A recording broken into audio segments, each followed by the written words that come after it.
And give me 2 seconds. Very good. Just get that.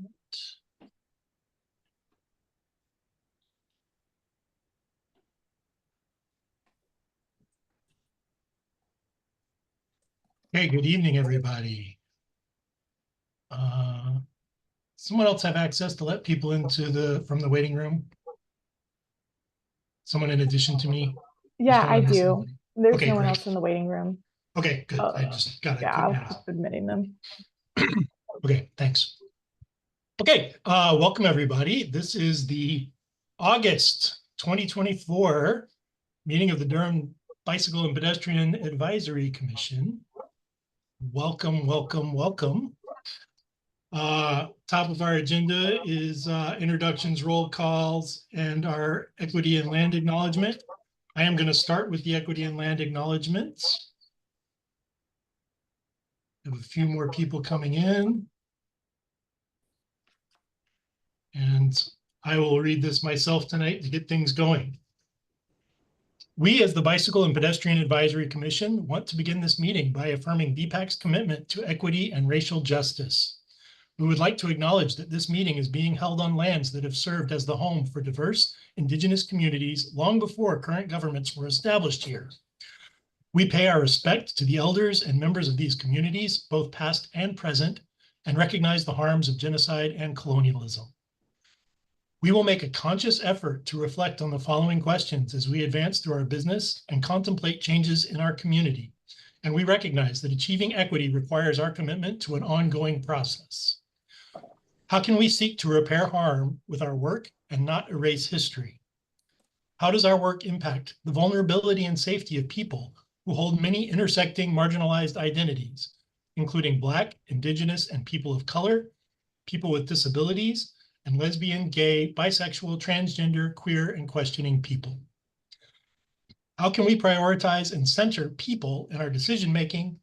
How can we be more responsive to local needs? How can our work build community power and shared decision-making?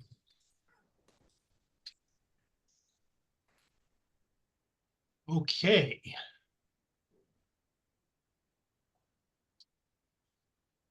Let us begin with, or move ahead then with introductions. I'll start with myself and then I will go around the Zoom room as I see you.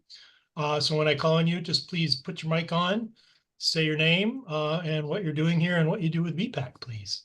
I'm Brian Hawkins. I am the 2024 chair of BPAC. I've been serving since August of 2022, and I also sit on the Development Review Subcommittee. Mary Rose, you're next. Hi, Mary Rose. I've been on BPAC for about a year. I primarily work on PNP, policy and planning, formerly known as PI, and I'm also the Vision Zero liaison. Thank you. Ed Rizzuto. Hi, everybody. I'm Ed Rizzuto. I've been on the commission since 2018, and I serve with the former EEE, the Outreach Subcommittee. Great, thank you. Scott. Yes, hi, Scott Carter.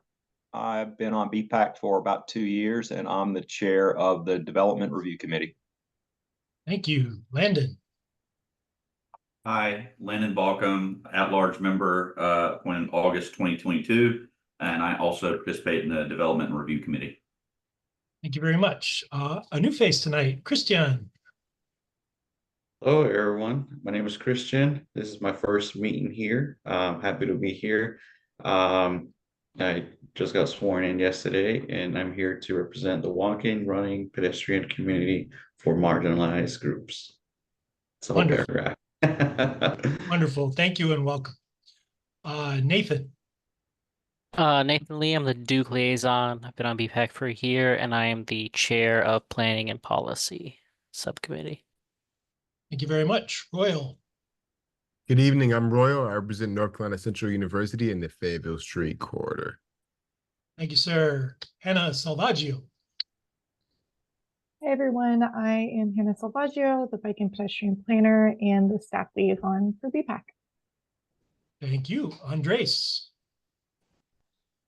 Evening, everyone. My name is Andres Otero. I am the county youth representative and I run BPAC's social media. Thank you. Hannah Bartlebaugh. Hey, Hannah Bartlebaugh, adding another Hannah to the mix here. Recently appointed this summer and under the youth advocacy slot. Still figuring out subcommittees, but looking forward to diving in. Hey, welcome. Carl. Hey, good evening, everyone. Carl Riss, Durham City Council. I'm the City Council liaison of BPAC, and I've been on BPAC just about 8 months now since I got elected in November. So glad to be here, everybody. Thank you, sir. Ideal. Hey there, my name's Ideal Ortiz. I don't know which seat I represent. I've been on BPAC so long, I don't remember. And I chair the community engagement subcommittee. Wonderful. Marissa. Hi, good evening. Marissa Hartzler. I am the co-chair, and I also sit on development review, have been on for about a year now. Glad to see everyone. Thank you. Jeff. Sorry, that was Zelda making an appearance. Jeff McAltrick, I represent the city in an at-large seat. This is my second stint on BPAC. I've been here about a year. Prior to that, I was on BPAC between 2013 to 2016. Zelda, will you stop doing that?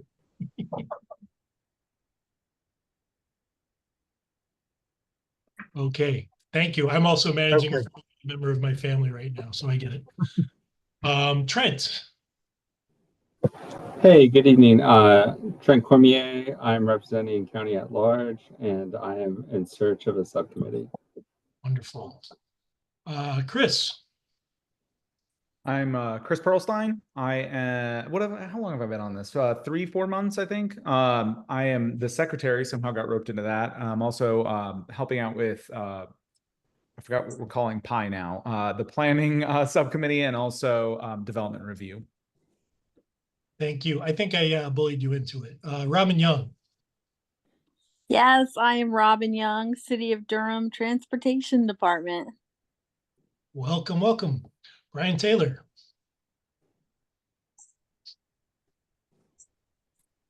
Hello, everyone. City of Durham Transportation Department, transportation planner in that department, and project manager for the bike walk plan starting about now. Thank you very much. Heidi.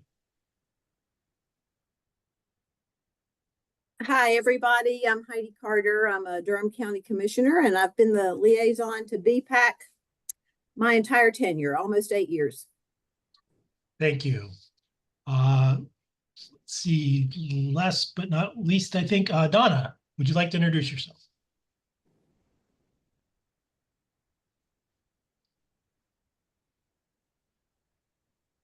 Donna, you look like you just gave us a great introduction, but we did not get your audio.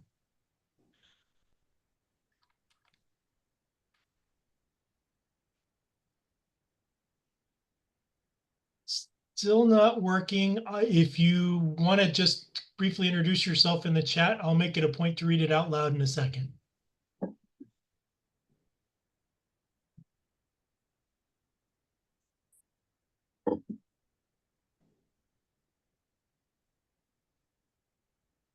I didn't miss anybody else, did I? I think so.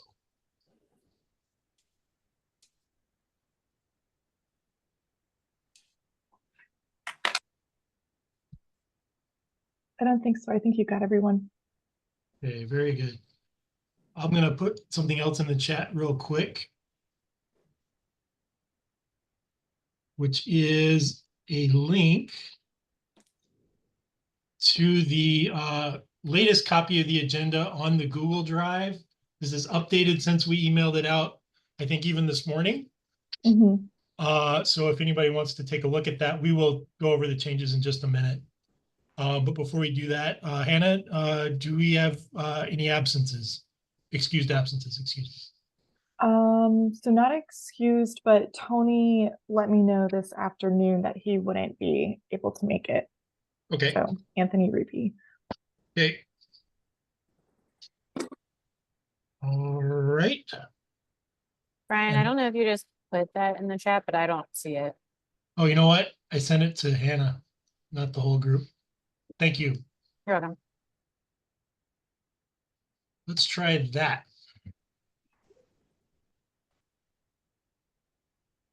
And then I'll share. So for the openings, we do not have any openings right now. We were accepting applications for Adil's position, which is transit, paratransit. And somebody did apply for that. So their application will be sent to the next city council work session on September 5th. So we'll see if there's an appointment with that. And then the other position is, so the youth representative, that one was the one we were originally going to discuss today about reclassifying it to be at large since it has been vacant for quite some time, but very excited to share that somebody actually did apply and they are a youth. And so they were appointed and their application, everything was sent to me today. So yeah, that's good news. Hopefully they're able to join us at the next monthly meeting. And then the other role on the county side is senior advocacy. And I know that we did receive an application for that. So need to check to see if just the status on all of that, but hopefully that role gets filled. Wonderful. I'm glad to see these positions getting filled. It's great. Can I ask when Adil is terming off? So the end of her cycle was this month, so 8/31. But in the bylaws, it has it where if you basically until someone else fills your position, you're able to still stay on as a voting member. So yeah, so it'll be whenever the next person, if they actually get appointed and everything like that. I want to go on record because this is being recorded as saying like I'll still participate in Triple E. I'll still drop in and spy on you all, even if I'm not I hope voting. so. And I'm like BPAC for life. Okay. Sorry, good sir. I might as well get a freaking tattoo. We love that. And as we'll talk about later, Ideal is going to play a pretty big role in our next meeting, whether she's been replaced or not. You are, of course, your replacement. And I was going to say, there's like, I'd never leave y'all hanging. I would never. I know. Thank you. Just to close out point one on the agenda, Donna Lopp, I hope I said that right, is the Safe Routes to School Educator with Durham Public Schools. So Donna, welcome. Sorry we couldn't get your audio working. Sorry about that. Yeah, I'm new at Durham Public Schools, and I have a work laptop that I'm being reminded that the mic doesn't work unless I've got unless I'm wired. And then I ended up telling you all who I am in the Q&A. So wonderful. Well, welcome. We're very glad to have you. Thanks. Okay. Moving on, I will share my screens again. Usually we skip over adjustments to the agenda. We're going to adjust the hell out of this agenda tonight. So hopefully you've had a chance to look at this. I'm going to go through this really quickly, and then I'll ask if anyone has anything else they need to add or subtract. But we had some late breaking changes this week, one of which we've already mentioned. We don't need to discuss conversion of the youth representative seat. So we're not going to do that. One thing I added to new business is we need to discuss and hopefully vote on a letter of support for a grant application that the Transportation Department, or I guess the city, is making under the Safe Streets for All program. That's with the Department of Transportation, the Federal Department of Transportation. Some according adjustments to the time with that. And then at the end of the meeting, we have several announcements, and I wanted to add a couple. One being that we do need a new Community Engagement Committee chair, and the other, just some logistics around planning for the September meeting I want to go over. Does anybody have anything else that needs to be added to the agenda? And I can't see everybody at once, so I'm giving you just a second here. Okay, hearing none, we're going to call that it for the adjustments to the agenda. And move on to the next order of business, which is the minutes from the June meeting. which I believe I have here, and which I can also, Do we need to vote on changing the agenda? sorry? Do we need to vote to change the agenda, to adopt it? I don't know. Do we need to vote to change the agenda? I think we do. I'll move to approve the agenda as modified. Thank And you. I'll second that. Thank you. I think Andres got to the second first for the sake of keeping records. All in favor of approving the aforementioned changes to the agenda, please signal by saying aye or raising your hand. Aye. Are there any opposed to changes to the agenda? Hearing none, the agenda is so changed, and I thank you guys for keeping me between the rails. Okay. Next item, previous meetings minutes. Does anybody have any comments on the meeting minutes, which Chris, by the way, did an excellent job on? Very good detailed notes, especially around the racial equity training, which I found very helpful. Any comments or corrections to last month's minutes? Once again, hearing none, and this I do know, we do need to vote on this. Could I get a motion, please? I move to approve the minutes. That was Mary Rose. Do I get a second?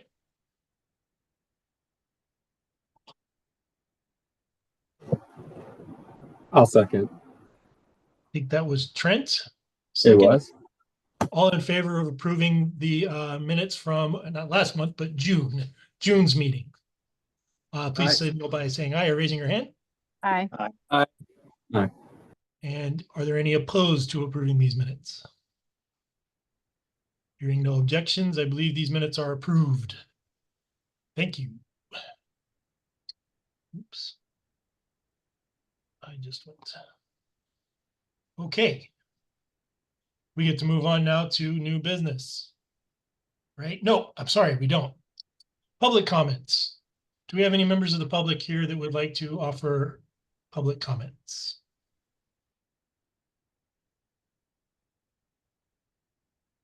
Don't think I see any. Okay, I think we're good there. Okay, now we can move on to new business. All right. Let me switch my screen here. We have a few letters to talk about tonight. We will start with this one. Hopefully everybody can see it. Anybody not see something with DPAC letterhead addressed to the Honorable Pete Buttigieg? That's what we're looking at, right? Okay, good. He's a really nice guy. Good. I haven't had the pleasure yet, but it's kind of neat to get to write a letter to him. So this was a kind of a late breaking request that we had to write a letter of support for this. I believe this application package is due like in a week or something. So if we're going to do this, we need to approve it tonight, and I need to send it on tonight or tomorrow. So I will read this into the record. Before I do that, has anyone had a chance to look at this and have any comment on it? If not, I will read it and then we can ask that question one more time. Chris, go.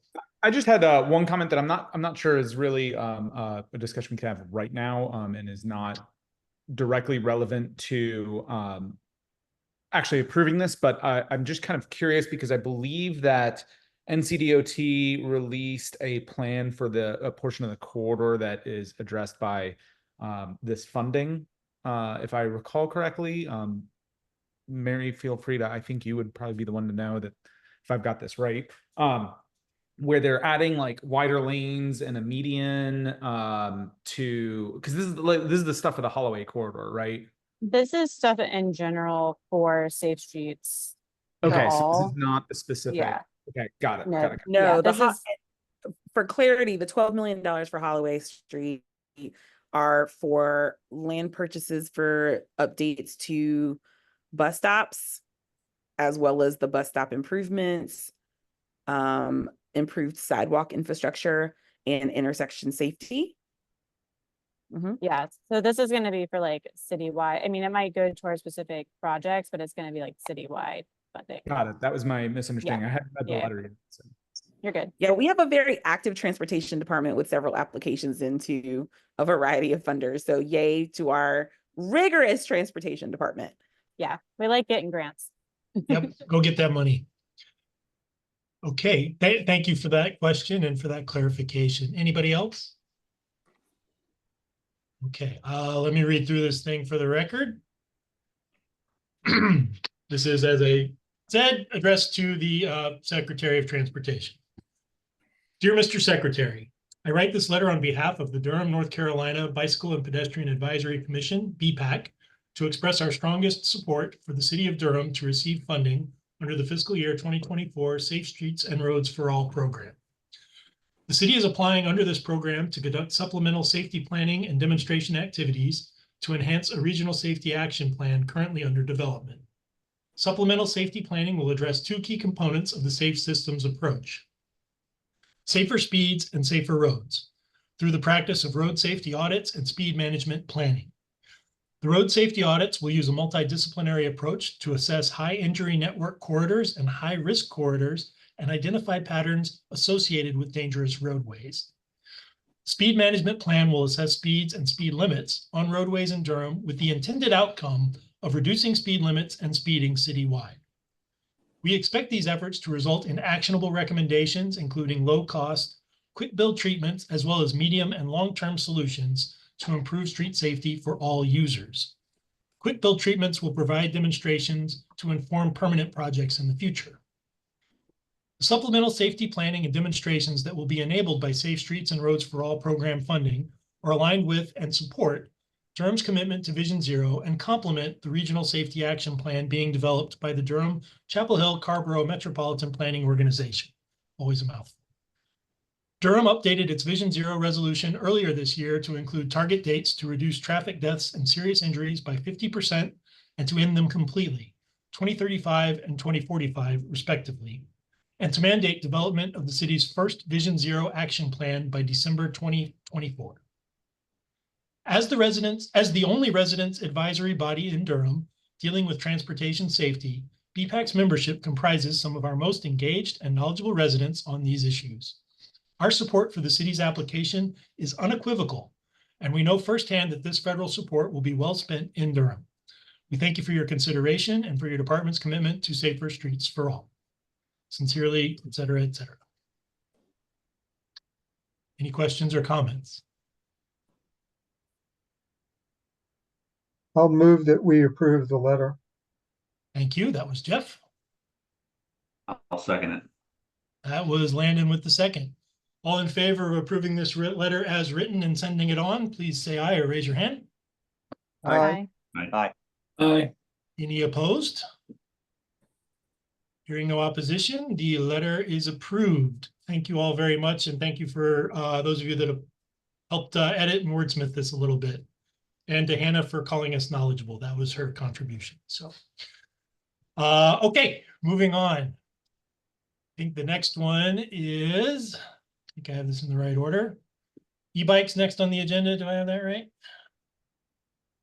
Oops, wrong document. Yeah, I believe so. Thanks. I got my tabs out of order. E-bikes. We've had a lot of talk about e-bikes. Excuse me, just a second.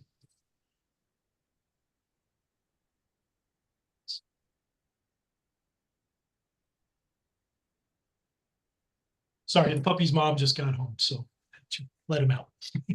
Okay. Yeah, this is coming off of a discussion that we started in June and that we had some exchanges offline with and in committees the last month and a half. Some of you may recall this came from Carl as a request to take a look at the city's current relevant municipal code dealing with shared use paths and the use of e-bikes thereon. It has come to our attention that the way Durham defines e-bikes basically prohibits them from being used on shared use paths because they are considered motorized vehicles by our current definition. So we've looked at this and decided we want to address this because it doesn't reflect reality. We know plenty of people use e-bikes on the paths. We don't want to have laws that aren't enforced or enforced selectively. We also want to align with our neighbors because nobody else around here seems to have this problem. So that's the background. I'll pull what I've got up on the screen. This represents a synthesis of discussions as best I recall. Hopefully you've had a chance to look at this ahead of time, but does anybody have any questions or comments on what's written? If you've already looked at it. This is Ed. I have a couple things. Go for it. Are you talking specifically about the letter itself or the I don't have it in front of me, but the Okay. paragraphs, the foundational points? Well, I would say any or all of it. The letter is mostly, we've tried to make the letter pretty pithy and bullet pointy. And then we have attached a suggested set of sort of red line edits to the code itself as an attachment to that letter. So on one question is the attachment, the code section attachment has a lot of references to scooters. And I'm not clear as to whether BPAC is taking a position to also include scooters as well as e-bikes. I think I agree that's not clear. I don't think that we have in it as written, but that is a point we can discuss here and now if you want to. I just wanted, I wasn't sure whether or not, the position is to, open up the trails to e-bikes or e-bikes and electric scooters. And if it's e-bikes, that's one thing. I think if it's scooters, that's a different discussion, at least from my view. Okay, I see a few hands. I'm going to go to Chris first and Landon second. Yeah, Chris. I think this is a great point. And, I did some of the research about our neighboring municipalities and discovered that they either do not explicitly ban them the way we do, or they explicitly allow them. But I do not remember if any of our neighboring municipalities have done anything related to scooters. So that'd be kind of interesting to go look at. And I'm not sure that that's something that we really discussed, if I remember. I'd like to add also that we have a little bit of an extra twist here because there's recently, I don't know if everybody here has seen, we do have, I guess, some new types of vehicles that are going to be coming on board here shortly. And I think that's going to create some additional confusion. And so, that's perhaps something that we do want to consider. There's going to be seated scooters, if I remember right, as well as rental e-bikes that are similar to I think it's like Spin brand, if I remember right. And so, the seated scooters especially are kind of a weird hybrid vehicle. They very much look like a bicycle, except there's no pedals. So as I understand it, it's essentially a scooter with a seat for people who or the intention is for people who are unable to stand on a scooter and maneuver, something like that. But I think that that's going to be definitely an interesting twist to consider. So I just wanted to add that that's also coming on board. So we should probably be further looking than just even the scooters. Okay, thank you for that. I'm going to Hey, keep Chris, this this is Carl. Yeah, I think that's a great point, Chris. And actually, along those lines, I don't know if Hannah wanted to say more about this, but there is actually a demonstration on Thursday at Durham Station between 3 and 6 of those new options, the sort of like the seated scooters and then the e-bikes. So.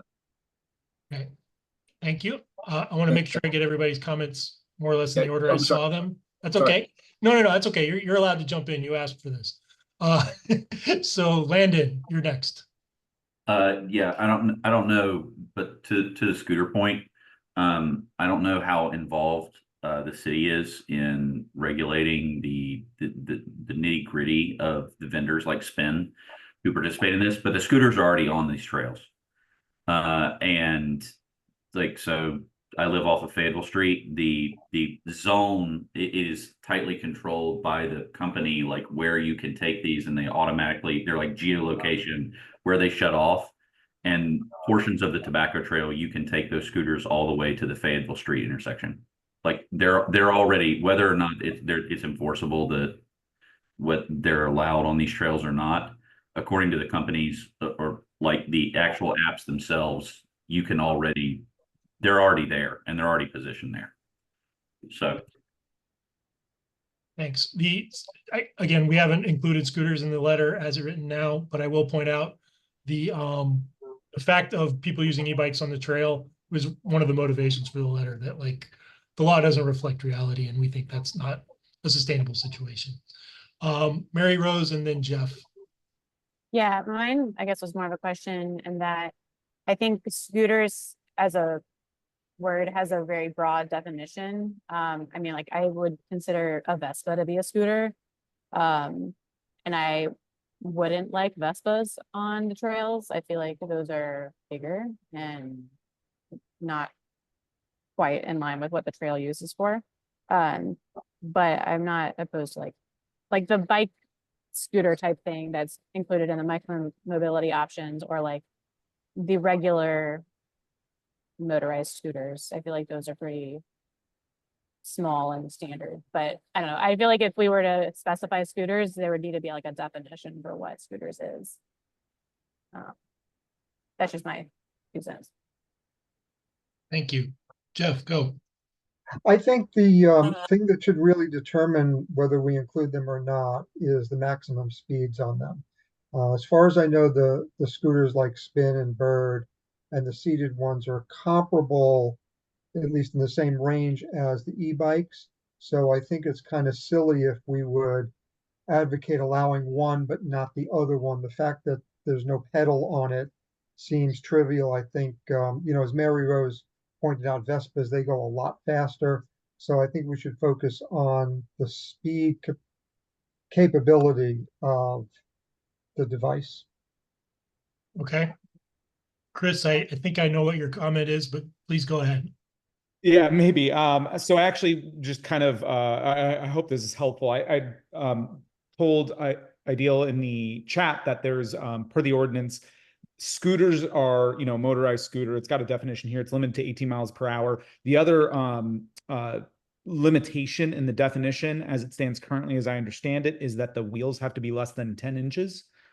So I think that there's, I don't know that that's enough restriction, to be honest, but I think there are enough restrictions that it like disqualifies a Vespa. It's just how much is the kind of the public aware? You're going to run into people who think that they can ride a generic scooter on there. I will say that I have, on one instance, seen somebody riding a gas-powered scooter like Mary's referring to on a portion of the American Tobacco Trail, and that was somewhat disruptive. But I don't really know what we can do about that. And I think that's a little tangential to the conversation at hand.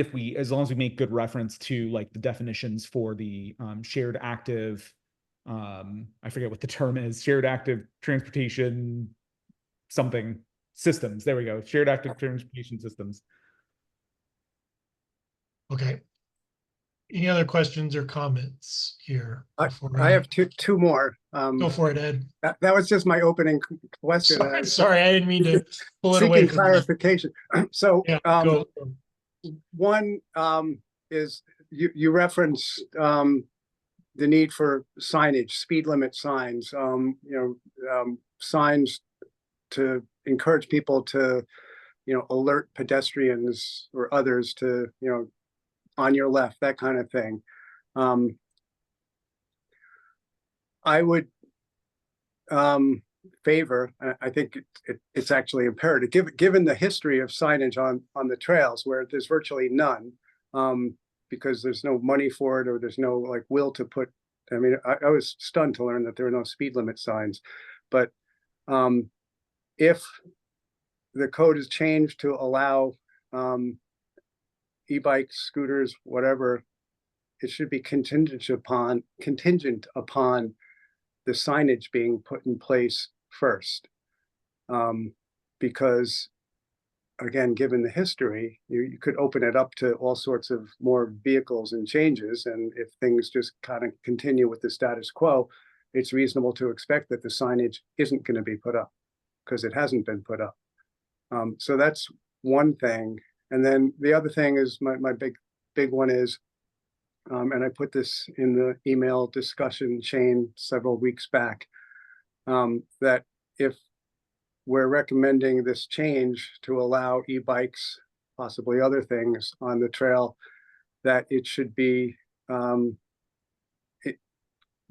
contingent upon a 2-year study period, or maybe a 1-year study period, to determine the impact that the addition of more bicycle vehicle classes on the trails is going to have on the use of the trails by pedestrians, by people pushing strollers, and people with service animals, and people using wheelchairs.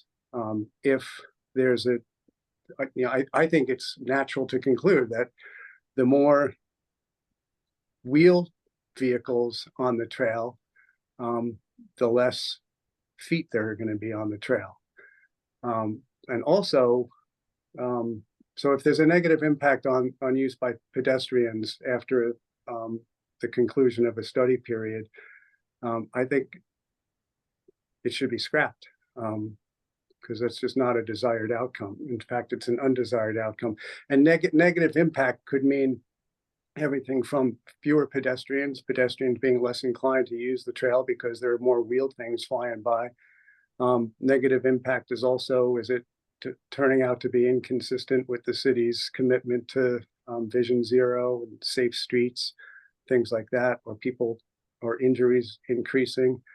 So I would not be in favor of this in the absence of a monitoring period with a conclusion at the end that if it does show this type of negative impact, then it's got to go back to the other way, or something else has to happen to mitigate that negative impact.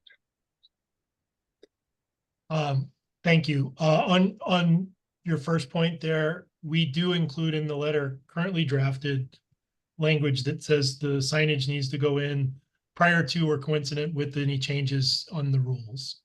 Okay. We do not have a study or impact study written in right now, though. So duly noted, and we'll come back to that. Nathan and then Chris.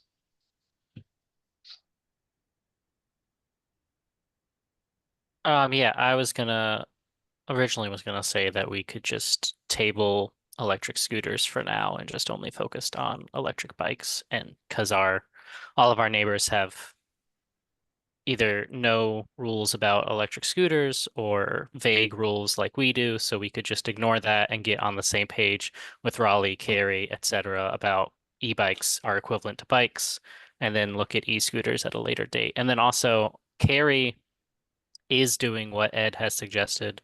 Their ordinance change to allow e-bikes on trails expires December 31st of this year.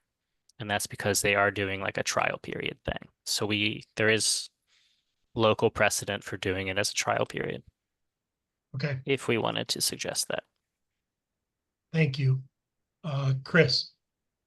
Yeah, I just wanted to add, I do very much agree that we need to study this, and that's something that I think would be great to recommend. I think the one place I would urge caution is how we interpret and act on those results. One of my big concerns would be, when I go on the American Tobacco Trail, this is obviously very anecdotal, there is sometimes a fair bit of crowding that occurs in a few places, but for the most part, there's a lot of sections where I'm going for quite a while and don't see a lot of people.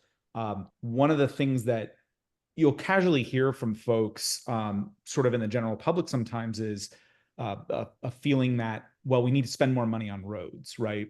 And I think there's a little bit of a double-edged sword with the extra users, right? I obviously would be heartbroken if there was less pedestrian usage, 100%. But at the same time, having a significant increase in demand may also work in our favor for justifying additional funding and infrastructure for both pedestrians and bicyclists. One thing that I think is a great example of this, if folks haven't seen, is sort of the latest mock-ups that McAdams put out for, I believe it was the rail trail, which has a really neat design that kind of fixes a lot of these problems by having a dedicated cycle track in addition to a pedestrian greenway, right? So it's got both elements there, and I think that that's fantastic. They're dedicating more space to alternatives to cars, and one of the concerns that I would have is if we're a little bit too strict, and I don't know what that line would be, but if we're a little bit too strict with, well, it's just too many bicycles, well, every single one of those bicycles may possibly be somebody who's not taking a car trip. In my case, personally, every single one of those trips is not recreational. It is replacing a car for me. And so, you know, I think we've got to walk a line there of creating that additional demand is great, potentially for justifying better infrastructure. But also, we don't want to do this at the expense of significant impacts on pedestrians, obviously. So I definitely agree on that point. Okay, thank you for that. Andres, then Carl.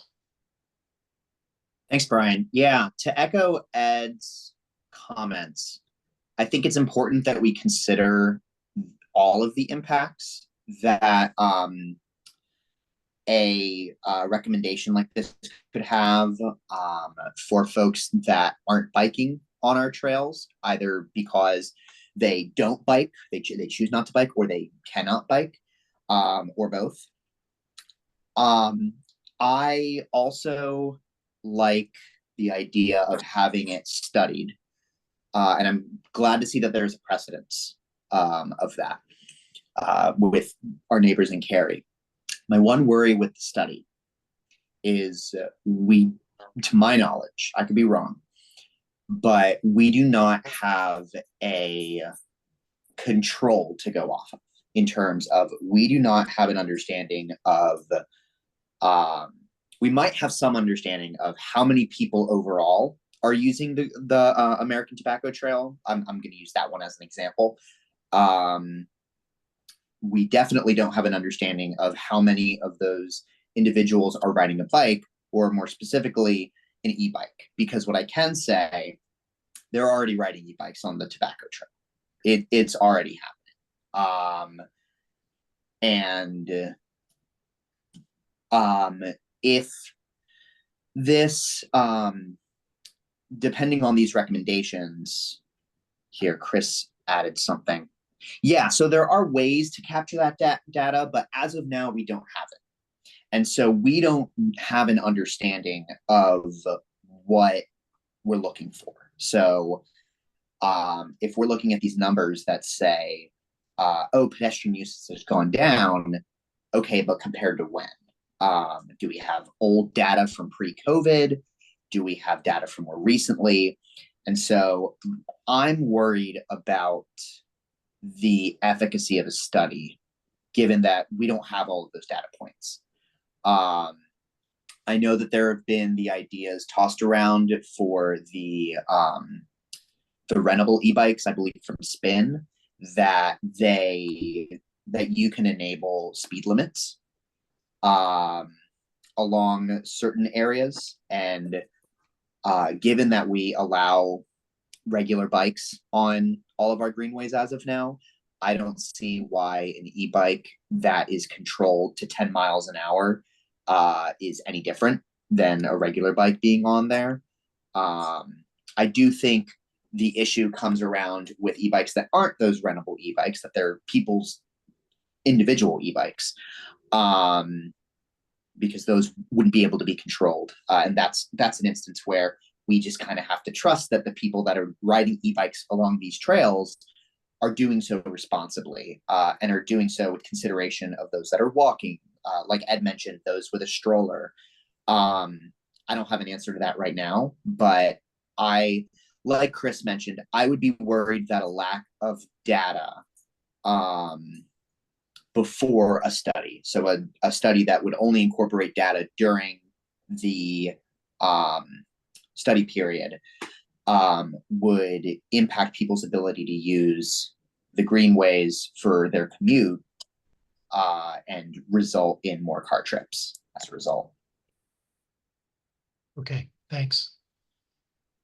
Carl, and I'm going to say now, Carl, I'm going to give you the last word on this. I think I have to cap the discussion off in about 5 minutes. I don't think we're going to a vote tonight on this, folks, but I will recap a little bit. But Carl, please go ahead. Yeah, so I want to address the question about whether we address both e-bikes and scooters in the letter. And I realize it's sort of like we got a pretty good letter, though there's some discussion here. There's more discussion to have about scooters. My sense is that if our goal in this thing is to change the city code, I think it's much more difficult to get 2 cracks at the ball. It's just gonna take longer, So I think if we really want to change the code, I think it's better we do it all at once than trying to like do it once and then come back whatever a couple months later. Everybody's like, well, I thought we just did this. So I think it's much cleaner to actually do it one time and to take the time because there's no particular urgency from my perspective. Get the scooter stuff kind of wrestled down and then do one letter. Okay. I was going to ask you about urgency. Yeah, I don't see any particular, yeah. Okay. And Heidi, I don't know if you have any thoughts on that since you've been in office much longer than I, but that's my read. I think it's a great read, Carl. I agree with you. Okay. So here's what I'm synthesizing from everybody's comments, I hope. One is that we don't currently have scooters included in the scope of the letter. That probably needs to be addressed in some form or fashion. Second is the request for an impact study, which I'm hearing at least some sentiment for from a few people. And I'm inclined to agree it probably needs to do something concrete to address pedestrian impacts. So I think we do need to go back to the drafting table on this one a little bit. So I'm not going to push this to a vote right now. I just don't think we're ready. But I don't think we can discuss it much further tonight without cutting into the rest of our agenda. So I will once again send out the link to the working document and encourage everybody to please read it in detail and make comments on it. And I think we need to discuss it at the PMP committee meeting. So if you want to give input on that, you have 2 options. You can go online and make comments, or you can come to the PMP meeting, and this will probably need to be on an agenda for a future meeting. I'm not guaranteeing right now it'll be at the next one, because the next meeting's got a lot of other stuff going on. Does that sound generally acceptable to everybody? Yes. Okay, great. We will move on then. Thank you for all your input. And if I failed to capture anybody's comments or you don't see them in the minutes, please email me, let me know, and we'll make sure it's all incorporated into that discussion. Okay. The next one's even looser. So hold on. Yeah. Actually, I'm not even going to share my screen right now, because this is definitely not something we're going to vote on. But one item that came up in the DevRev, it was DevRev, right? Yes, DevRev committee meeting this month. And let me just, so everybody has it. This is our very rough working document.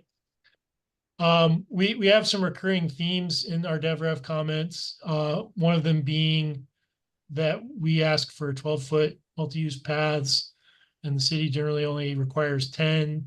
So we need to think about alignment on that. There's probably a few other places where there's some daylight between what we want and what the city requires. One path that was suggested to this is that the Department of Transportation could expand their design standards to include some of the things we're asking for. So we could make a request to that department to put some money towards doing that. There's a couple of suggestions in the works. I think one of the things that needs to be hashed out is how many things we want to ask for, or do we want to just make it about path width? I think going to Carl's earlier question, and I don't think this is something that goes to city council. I think this is something the transportation department does internally. But we probably should make sure we're asking for enough things and not just one thing in this sort of thing. The other is whether it should be a standalone request to them to do it, or whether it gets rolled up into our CIP budget requests for next year as a specific project for them to do, to look at their design standards and expand them. I hope I've encapsulated that discussion reasonably well. Anybody that was in that meeting want to add some color? No, I think you hit it, Brian. Absolutely. Yeah, so this is Scott. I think Hannah was suggesting that this should be kind of a quick hit, that it shouldn't be that expensive. We should focus on multi-use paths. There needs to be a design standard that shows cross-section, or, the width, and has some details about the striping and the tree buffer and things like that, so that we can just refer to that in these development plan reviews. And I don't want to, that's like the main thing that we're having a problem with right now. I wouldn't want to bog that down by trying to wrap it up with some other stuff in a longer term thing. I think, it's something, if we just take care of it, we can start using it sooner rather than later. Good point. Anybody else? Chris? Yeah, I think I don't know if we're maybe making this clear enough of how like huge of an advantage that 12-foot is. I think this dovetails really nicely in the conversation we just had about, this e-bike policy, right? Obviously, the wider the path, the easier it's going to be to have a lot of users using that. And I think it's really important, especially on some corridors, to really be able to push on this 12-foot versus 10-foot front. I know that even just in my short time of just going to I think only 2 DevRev meetings, there's been a few times where I've been really frustrated with some of the pushback on that 12-foot. And not that I'm blaming anybody here or anything like that, or anybody in the city, but the city kind of approaching this with the default of no, just do 10-foot. And I think this is really important for connectivity of bicycle and pedestrian usage for normal people. Like, I'll go in a bike lane, I'll go on a Sharrow, I'll even go on a neighborhood street that's got nothing going on in terms of bicycle infrastructure. But I think if we're going to be getting those numbers up and getting people out of their cars, it's going to take infrastructure like shared use paths, multi-use paths that are wide and safe for a multitude of users. And I think this is an important part of that. Okay. Thank you for that perspective. Carl? I just want to, Brian, I'm looking at the agenda, and part of what I want to talk about in my my liaison report is this issue, and even more broadly. So I'm happy to hold off on that, but I'd love to come back to this when I do my liaison report. I don't know how much I'd have time at, but I think there's a larger issue that I want to raise that's related to this question, which is really, I'm glad the Sky raised this. Okay. So I'll hold on that, and then we'll come back to it in my report. Okay. Thanks. Anybody else want to add comment on this? I have a question. I'm curious. Is cost the main reason why the city defers to 10 feet rather than 12 feet? I think it was an NCDOT thing, if I'm not mistaken. I don't think the city had anything specifically saying 10 or 12 feet, but NCDOT did. We have no standards. And so the only thing that was developed as a design detail was done many years ago. And that was before there was a ton of research about, what widths you should really have. So it was just a 10-foot wide shared use path, super basic design detail. All it is like concrete. And so that's kind of the only thing that we've been pointing to for not only, these rezonings and stuff, but also NCDOT. So NCDOT is now adding shared use paths on a lot of their projects now. And what they're putting out there is just a sidewalk, just a 10-foot wide, but it has, nothing else to it to show that it's a shared use path. So yeah, it's kind of this hasn't been something that's been looked at. And now that it's a design that, our department and the state is kind of going towards, it's definitely time that we need to look at it and make sure that we're getting the best quality thing on the street. Thank you. Nathan? Yeah, if the current standard is just 10 feet of concrete, then I think instead of just asking for 12 feet, we need to ask for 12 feet and asphalt and yellow line down the middle, yellow dashed line down the middle to be the standard. Or at least, I guess, the yellow line, even if it's concrete, would do more to show you that it's not just a sidewalk, if they're still going to do concrete. Isn't asphalt cheaper anyway? So why not say asphalt? Currently, we just say paved, but we also are asking in all of these for a 10-foot tree line buffer. So we would really like to get that in the standard as well. And I know that, yeah, there is the goal to have design standards for like any type of context, but that's definitely a long-term project. And so right now it's kind of like we need to have some type of details that we can point to for developers, for the state, for these projects that are happening like right now. And maybe it is, you know, one that's for asphalt, one that's for concrete, but then having it where it has the paint and the buffer. So just a couple of different designs.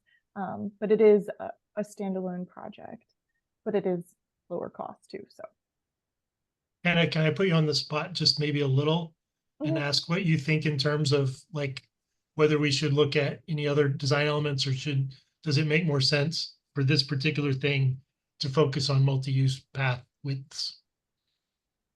I mean, I think it needs to be not just the width, because otherwise you're just going to make it be a 10-foot concrete or asphalt slab to being a 12-foot. I would say looking at the painting, the markings that are going on it, what to do at the intersections, so driveways, what to do when there's a pole, because that's a big thing with projects. You know, utilities are expensive to move. So a lot of times we're just having a pole stay in the middle of a shared use, multi-use path, which, and it's like, how helpful is that? So just like some of those, you know, like 5 situations, what to do. Okay. So what I'm hearing then is focus it on the multi-use paths, but acknowledging that that actually contains several elements that we may want to at least outline. Like, I don't think we have to scope this for anybody. I think we just seem to say, hey, go in this general direction, right? It's a request. It's not legislation, right? Any other comments on this? I was just gonna say, should this live in PNP or in DevRev in terms of like developing something? Well, DevRev is requesting it, but we want the city transportation department to create the design standard. And if they want to create a draft and review it with us, then fine, because I mean, we know what we're asking for and we know what we settle for most of the time. And so we want to have some more teeth in what we're asking for, referring to this design guidelines, like, all right, here's our standard, please live up to that. And so, I mean, we could put it in either committee, but my committee has definitely a strong interest in it. Okay, that's fine. I might attend some of your newer meetings then. Just to hear what you're doing. I think I'd like to suggest it live in DevRev for all the reasons Scott said, but invite participation from PNP and anyone else in that meeting. This is another one where there's a working document that lives online. We use Google Docs so you can comment. Please do that. And then, Scott, is it safe to say this will be on the agenda at the next DevRev meeting, or is our agenda too full? We'll put it on the agenda and, you know, see how much time we can allocate to it. But really, I think we just need to crisp up this letter and send it to Sean, I'm assuming, and then hopefully he'll allocate the money and assign some resource or hire a consultant or whatever he needs to do to get this drawn up. Okay. I can certainly work on CRISPR, and and I welcome input on that also as well. So I think we'll table this one, send it to the DevRev committee this month, and revisit it either in September or October. Sound good? And I believe the last item of new business is yours, Hannah, about the bike audit. Yes. So some good news on the city side. I guess a small win. One of the requests for the city to do on the section of North Roxborough that had the walk audit was to add reflective tape on the speed limit signs. And they ordered, our operations team within our transportation department ordered signage or not signage, reflective tape, and got approval from NCDOT. And so they plan to install that on, I believe, all of the speed limit signs throughout the corridor. So that's, even though it's a small win, it still is going to help with increasing visibility, especially at nighttime for drivers who are speeding. The other piece, though, was it did seem like there was a little bit of confusion still in regards to the signage, the your speed signage that was requested. In a conversation that I had, it was brought up that, oh, it's not feasible cost-wise to have your speed signage on all of Roxborough.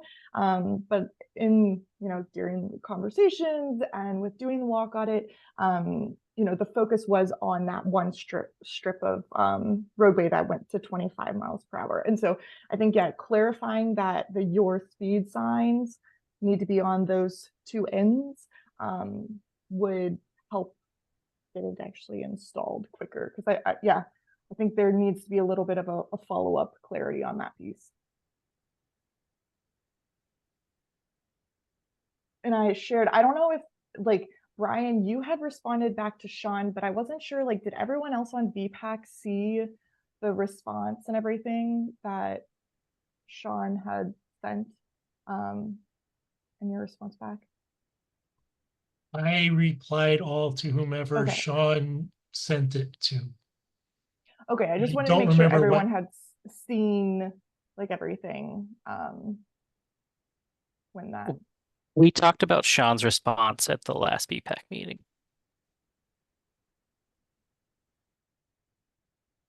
I'm pretty sure. He responded back. It was like late May. Probably. May 23rd, yeah.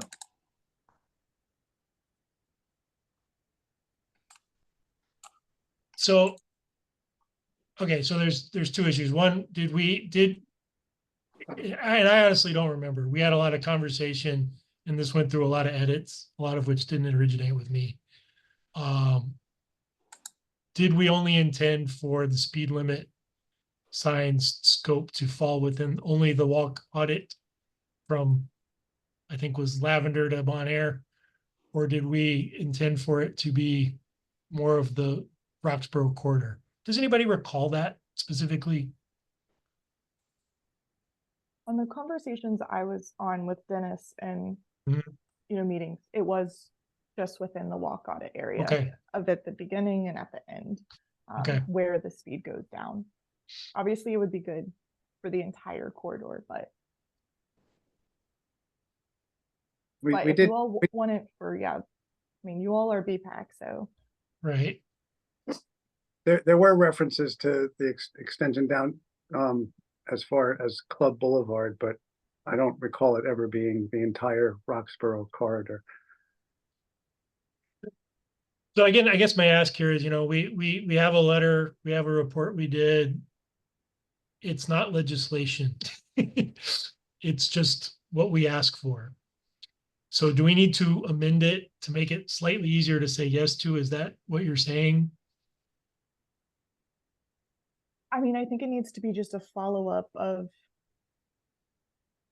just to clarify, this is the locations or I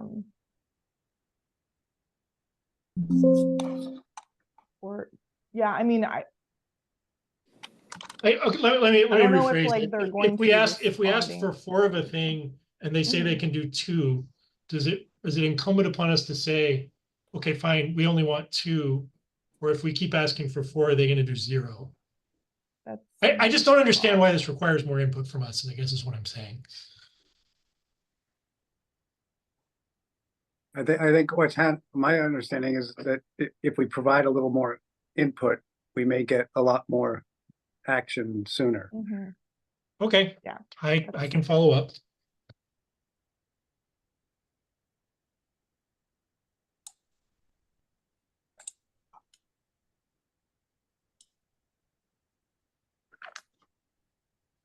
Any other comment on that?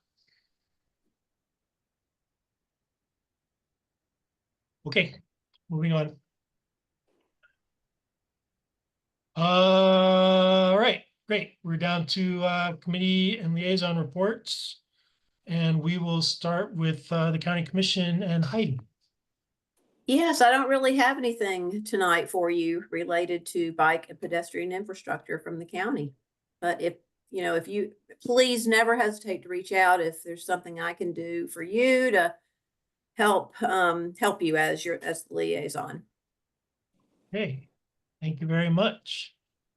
That gets us to Carl. And I know Carl's got some stuff. I got some stuff. Yeah, thanks, Brian. Yeah. So two things. First of all, again, don't forget the bond referendum in November. Big bond referendum, $200 million, $85 million for parks, $115 million for sidewalks and bike paths, actually, in streets. So I want to thank Trent and Jeff have now signed on to be the BPAC representatives to the bond steering committee that's formed. I want to make sure Jeff and Trent that you're getting invitations to those meetings, which are I think every 2 weeks on Friday. There's one this Friday. Yeah, I'm definitely getting those invites. I was hoping to attend this Friday. The other one was a little too quick of a turnaround, but yeah. Yeah. So thanks for that. There's also now, if y'all have seen it, there's a new website the city's put up. If you just Google City of Durham bond referendum, nice website with more explanation about the bond referendum, what's in there, FAQs. There's also a place where you can request a meeting. So we've been meeting with a number of groups already, including some of the political groups that we hope will endorse the bond, the People's Alliance, the Durham Committee, and so forth. So we're trying to address the political side as well as the sort of community outreach generally. So if you or anyone you know has a group that wants to have a bond presentation, we're happy to do that. Typically, it's like a council member and one of the city staff members, or one or more. So there's a link on the website. You can request a presentation. So please do that if you're interested, and just tell all your friends about the bond issue and encourage them to support them. It's really critical that we do this in November. So the second thing is, and thanks, Hannah, for putting this on the screen. So I just want to take you inside the kind of this, and this gets back to the Development Review Committee. And I want to thank Scott and all the folks in that committee for all the great work you're doing. We really take your comments seriously. And in all these cases, we point to what you guys have recommended. So actually, Hannah, this is a report that's oddly called the Zoning Map Change Report. It's got a bunch of data about rezonings. Hannah, if you scroll down to page 7 on this thing, bottom of page 7. Also, I sent it to Brian, so he's the one in control Okay, right sorry. now. That's okay. I knew what you meant. Page 7, you'll see there's this, the last part there is this advisory body recommendations. And so these BPAC comments always appear in our packets under the zoning map change report. And this one I've listed here, this just is one example. This is the one that was a rezoning, I think. This is the one on Highway 54 we looked at recently. And so you see this often happens where we've got comments from BPAC, build raised crosswalks across any car access points to keep pedestrians at the level of the sidewalk while crossing. This ensures safer car speeds at points where pedestrians will be crossing and provides better accessibility for those in wheelchairs. And then we get no commitment, right? Next one, this is the 12-foot wide multi-use path to connect to a 10-foot path.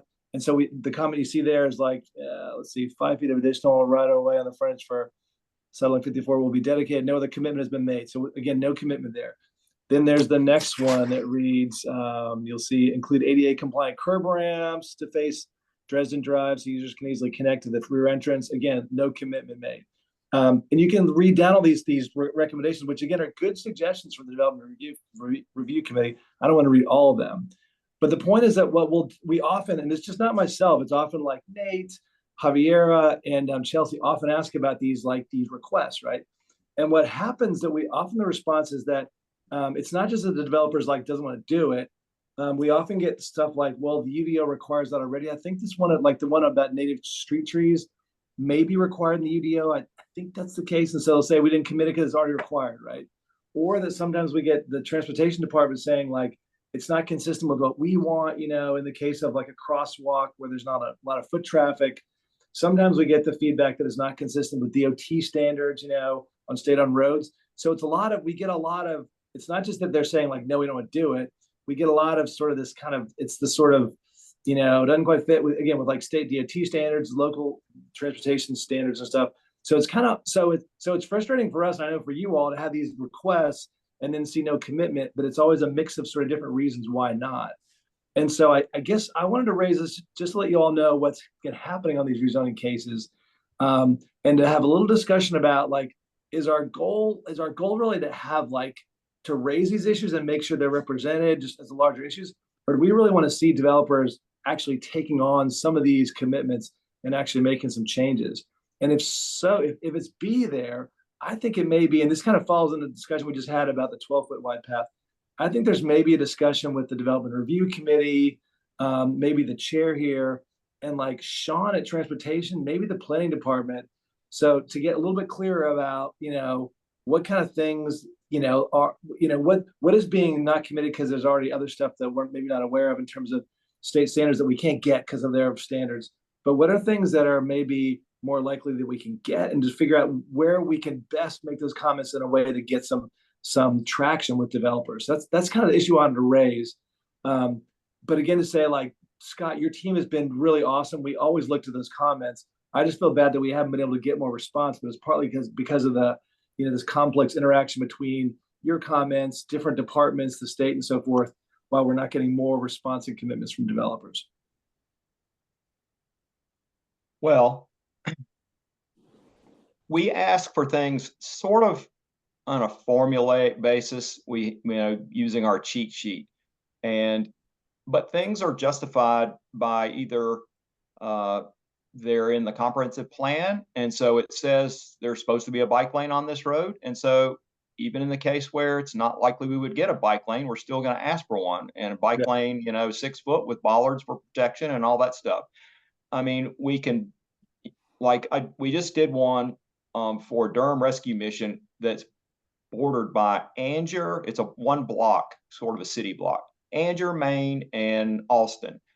Those three all are calling for a bike lane in the comprehensive plan. I asked for a bike lane. Then we got into a meeting with the developer. Hannah arranged that. I knew it was not going to happen. There's already curb and gutter there. There's no road widening, whatever. So we sort of backed off to, okay, give us a 12-foot path. And Erlene from transportation, who was on there, said, no, just give us a 10-foot path. So, kind of shot me in the foot. So sometimes we ask for the moon and hope we're going to get, off the ground. And we can be, I hate to say more realistic, but we want to ask for everything that's in the comprehensive plan, or else we'll never live up to the comprehensive plan. It's. No, I appreciate that. I think, and actually at some point there was a discussion about this on the council, and someone said like, well, maybe, the folks on BPAC aren't sure what's realistic. And I said, like, look, I'm not sure their job is to advocate for bikes and pedestrians, right? And I think for me personally, I think asking for the moon is the right way to go. So I really appreciate you doing that. And then I just wanted to make sure in terms of expectations, you all didn't feel like disappointed that we weren't getting more. So I think it's the right way to go, and just to know that we're going to get this pushback likely, but it's maybe worth meeting with folks to, to maybe get a little bit deeper on that, just to understand it better. If that'd be helpful. Yeah, Hannah invited us to a meeting this week, which neither Mercer or I were available, but, I was in a meeting that Hannah set up last week with the developer, and I'm happy to have those discussions. The ones that really kind of get my hackles up are where there's a developer and they just brush us off completely. And that happened twice with this Vivo Living to. Right, that's the we're doing like the conversion from hotels to, yeah. Exactly. But they just gave us a pat answer, like, no, we're not doing that. It does not require a big DOT, whatever. And, it's like, you need this in your development, because residents, who live in a apartment building, it's not the same need as a hotel. And, there are actually some dangerous situations there. And so in my feedback to those guys, and I would try, not be snarky as I wanted to be, I put photos and clips and all that stuff in, saying, look, you guys need this here, and it's not negotiable. And so sometimes when the developer, comes back and says, okay, well, we really can't do this. We'd like to do it, but it's not really practical. That's one thing. But when a developer's just giving us the brush off, which happens pretty often, I know Landon was nodding his head because he had one of those this past month too. And, you know, there's nothing more frustrating than when we get a revision to a development plan, we go through and look for what we asked for in revision 1, and they pretty much brush us off and say, nope, not doing that. Or, oh, we'll look at that when we get to the site plan. Or, oh, you know, we'll refer to the UDO when we get to that. You know, they put some language in there that's essentially kicking the can down the road. And yeah. I think it would be helpful though, maybe to have it where we do know you, Carl, and just everyone else, like what you all are hearing from the developers and what are they saying, like, oh, this is 100% unrealistic. Because like over a year ago, when Scott started as the chair of DevRev, we had met with the planning department, Alexander Cahilden, and he was very much a supporter of like, you know, the planning department cannot request more than what is in all of like the code and everything. And he's like, please ask for more. So I think it would be good maybe to hear from your perspective of like, what are the things that are just so unrealistic and what should really focus more energy on. But yeah, no, I like, again, I think as an advocate, I don't think any of it is unrealistic, to be honest. I think what is frustrating to me is to kind of get, again, this sort of like, it's hard to tell whether it's just kind of don't want to do it or in some cases this staff saying like, that's not what we're sort of like recommending or whatever. So it's a range of these different reasons why there's no commitment made. Again, some are like the developer and some is like staff saying it's already in the EDO. So it's kind of a range. It's sometimes hard to figure out, kind of as Scott was saying, if it's all just kind of like a game we're playing or whether there really are the legitimate reasons why they can't do it. So I think also the council, to some extent, as we're asking for this stuff, it's a little bit frustrating for us because we're not getting a whole lot of traction either.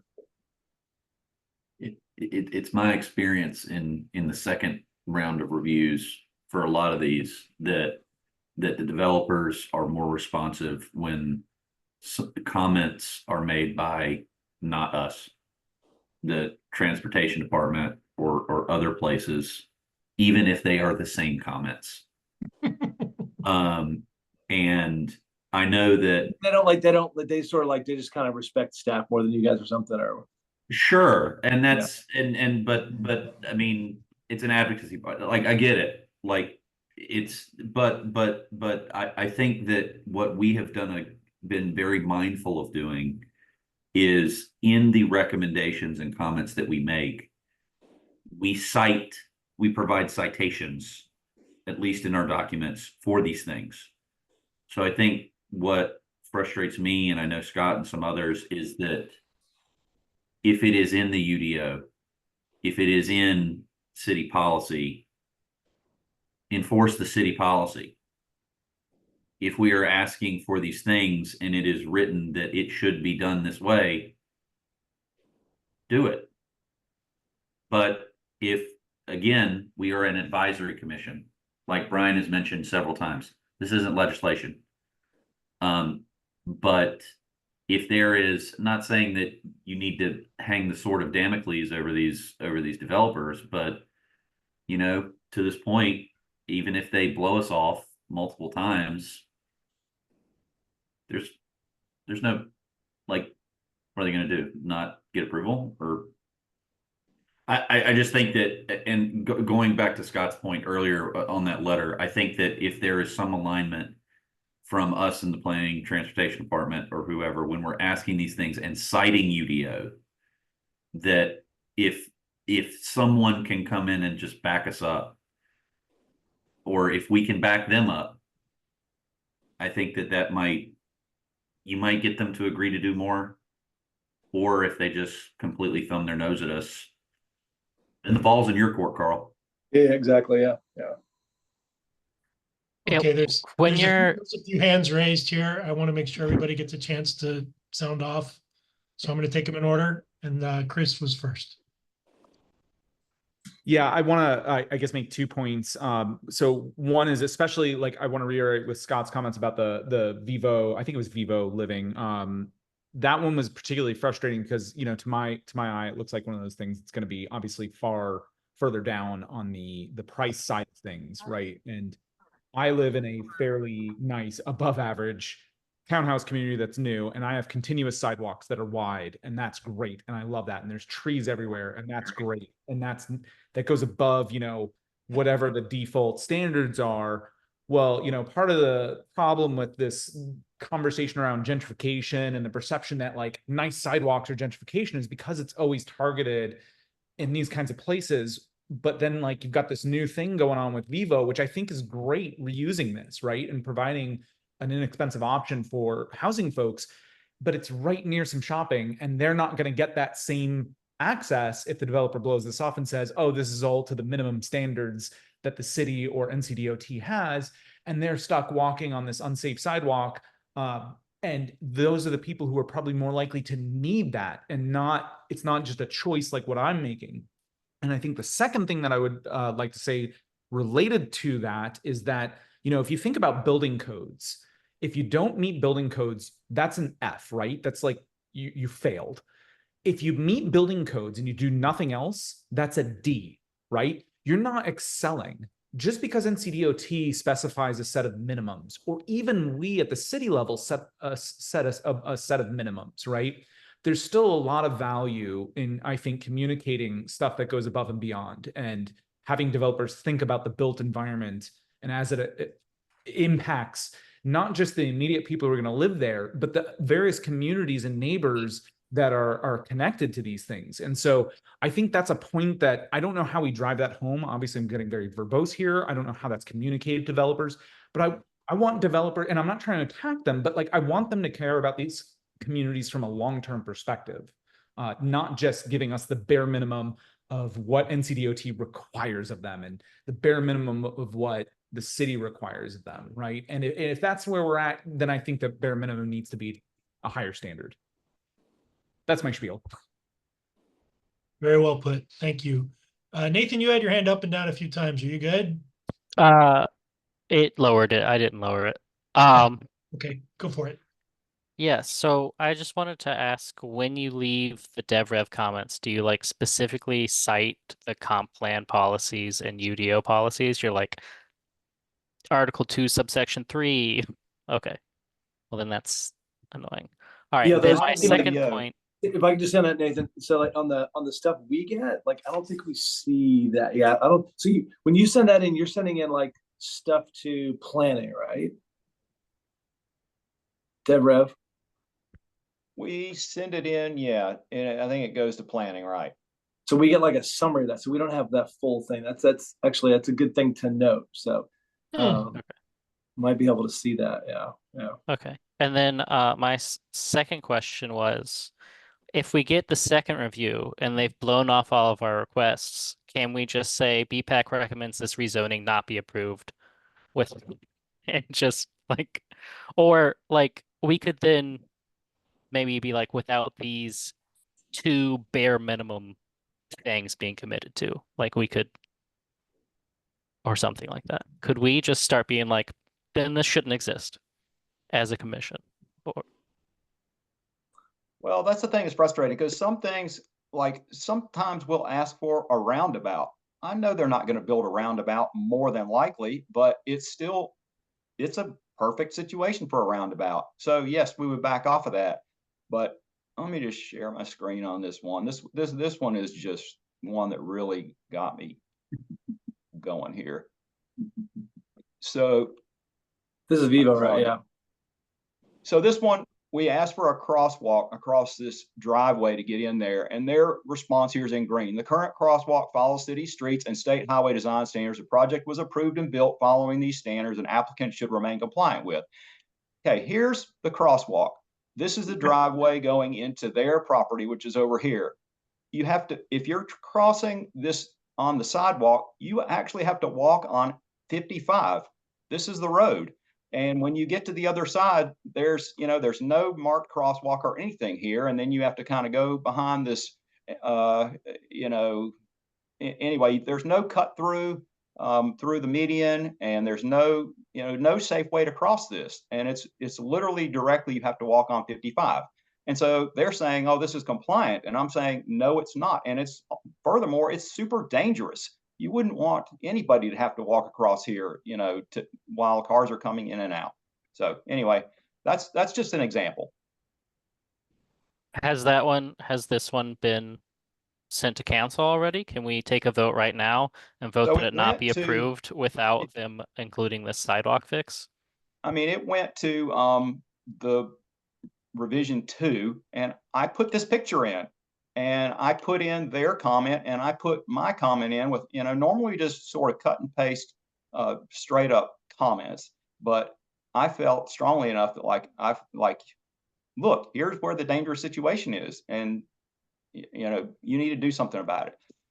I mean, the other comment here was they have a sidewalk and it goes part of the way in front of their property down to, there's a shopping center at the corner of 55 and 54. It's like they have plenty of room to turn it into a multi-use path, a 10-foot path or a 12-foot path. And they pretty much just said, no, it's a sidewalk and we're not going to improve it. And it was built according to standards.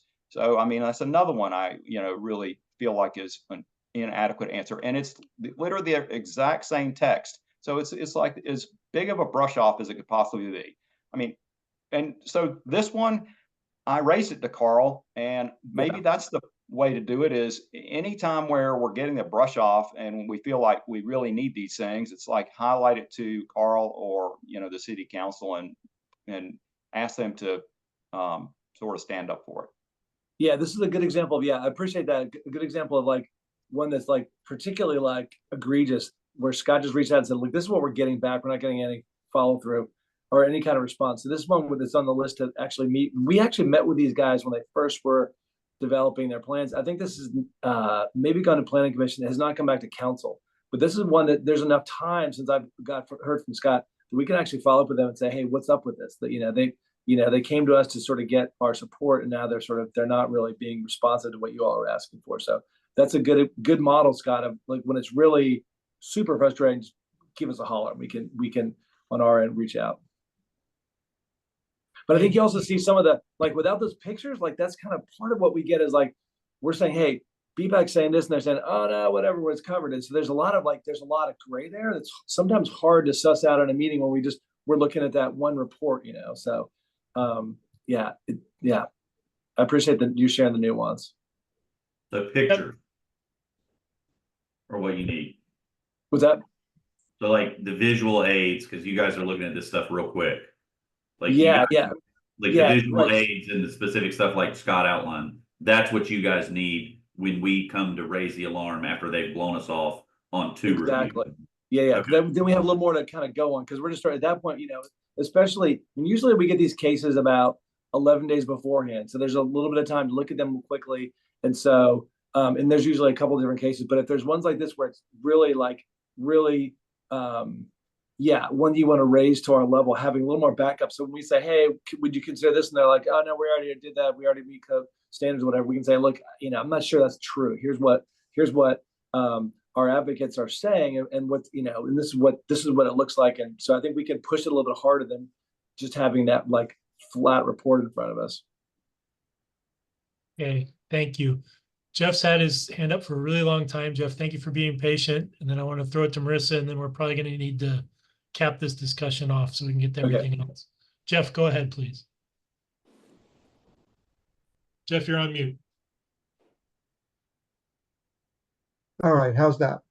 So I really like Nathan's suggestion of, we reject or we, don't recommend this, but a question for Carl and maybe Scott. So the last example where you had language in there that said this is not compliant with the comprehensive plan.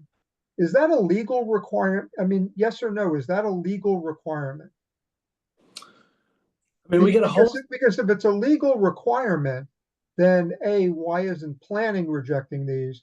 Or maybe we need to change the wording to say, not that this is not compliant, this is in violation of. We need strong language. I mean, if it's actually a legal requirement. I mean, we get a separate statement from planning. It's this big like consistency statement. So it's like, is this development request consistent with the UDO? And usually usually a strong proposal is consistent in most cases. The ones that are less strong are like not as consistent, but it's not like if you're not consistent on 1 or 2 that you automatically fail, right? So it's more this kind of like what's good enough kind of thing. I mean, if y'all saw the case last night, that Duke University was looking to rezone about 60 parcels on Central Campus. And it was like a lot of like not consistent with the UDO, because essentially they don't really have a plan for what they want to do. So they weren't committing to much.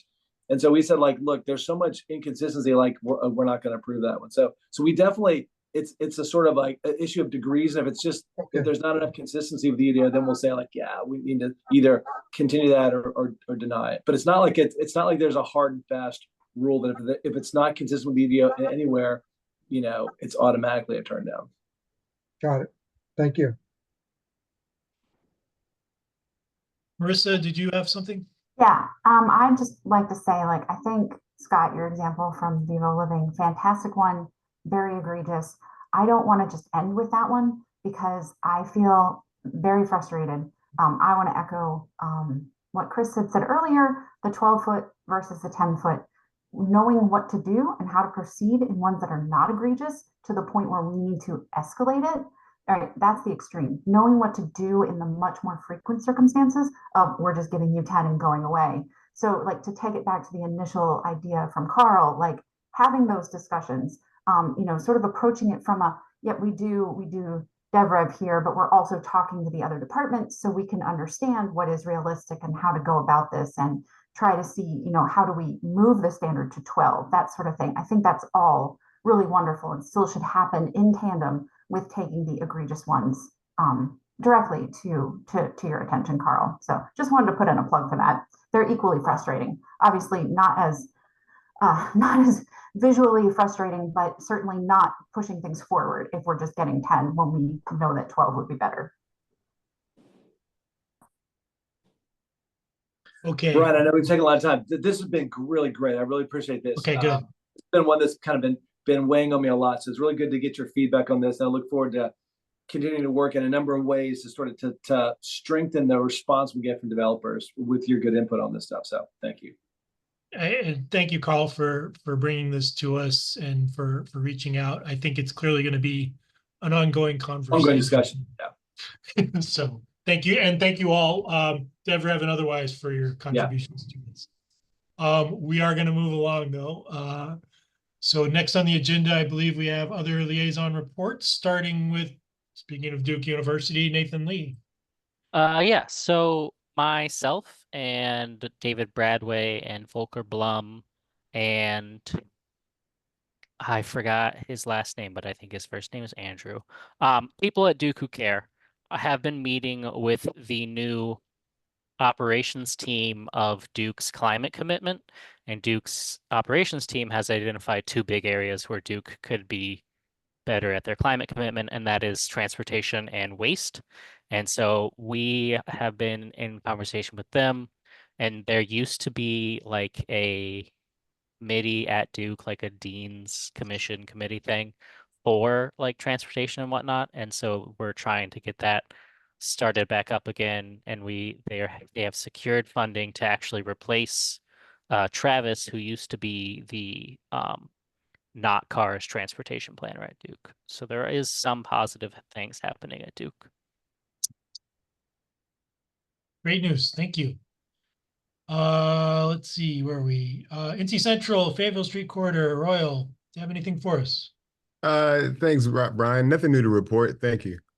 Okay, cool. Vision Zero, Mary Rose. Yeah, hold on, let me get my notes up. Okay. So the week without driving is going to be September 30th through October 6th. And so we're already starting, I say we, but I mean, like, this is sort of a Bike Durham thing. We're already trying to get people to commit to the week without driving, or at least consider the week without driving in the meantime. So this is sort of a part of the Vision Zero effort, in that introducing areas, especially to city staff, city council, county commissioners, areas in their communities or along their commute that are currently not safe for pedestrians or bicyclists or people who take transit. So just sort of identifying those sort of gaps in our network that could be resolved through, a multi-use path. And then also Lauren is currently working on developing a Vision Zero coalition that to help develop the action plan, which is due in December. So she's hoping to get that started by early October. I don't know who all has volunteered to be on the coalition. We haven't met yet. But this is sort of to help develop the action plan and also hold the city accountable to the action plan, like implementing it and achieving the Vision Zero goals of the city. And that is it. Thank you very much. Okay, that gets us to committee reports. And I will point out, we don't have a ton of time for committee reports this week. So if you could keep it tight, that'd be much appreciated. So we'll start, Scott, with Deborah. Yeah, well, we had 12 development cases since the last meeting. And just to go through those quickly, I mentioned Durham Rescue Mission East. They have a 3-acre project near Main Street in Austin, and trying to put in training center and retail center, so not housing for that. I'm not going to go through what we asked for because we consistently asked for multi-use paths, improved crosswalks with ramps and crosswalk markings and signals if appropriate, and basically raised sidewalks being raised across the driveway so that people don't have to go up and down ramps if possible. Anyway, so there's that one. Vivo Living Durham, we just talked about that. Then we had Chin Page Road Apartments, which is at Miami, or it's near Miami Boulevard on Chin Page Road. It is 7 acres, and they want 24 acres, and they want 360 units. So big apartment complex on Chin Page Road in RTP or near RTP. The next one, Marissa did Heartland Park, which is another big project. This one is 78 single-family residential homes on 6 acres, and it's near Sharon Road and 98 and US 70, so kind of in the eastern part of the county or city county. The next one was 2613 Carpenter Road. Landon did this one. It's 18 acres, 98 townhome units, and this is one where Landon got stiff-armed, just like some of our others, where in revision 1 they just completely ignored all of our comments, and so we had to ask for all those again in revision 2. Next one was Page Corners, which is another one Landon did. It's 7.6 acres, 150 multi-family units, and it's at the intersection of Page Road and Chin Page Road. So it's only like a quarter of a mile down from the Chin Page Road project that I just talked about. That was Rev 1. Next one is Page Miami Design District. Marissa did this one. This one was interesting because it's not a developer request. It's a city request to create some guidelines for a design district. So there's no development proposed in here yet. It's really just, let's create this district, and we know developers will be coming, and we want to have a set of rules that we want them to go ahead and step up to as they are proposing developments in this design district. So it was a little fuzzy as to what to ask for there, but we put some language in that Marissa came up with. I thought it was good. Next one was 1202 Ellis Road. It's only 1.25 acres, and they're going to put in a handful of single family and duplex residential units. This was at case where it's really a small Ellis Road and Riddle Road. It's only like 1 acre, and so we did still ask for multi-use path, but in some cases like this, you ask for a path and it's like taking up, especially if they give you a buffer, it's taking up a significant part of their real estate, but we asked for it anyway, and if they're going to put the homes in, they need to step up and put the amenity in. Then we had one at East Cornwallis Road, and it's also, well, anyway, Cornwallis Road.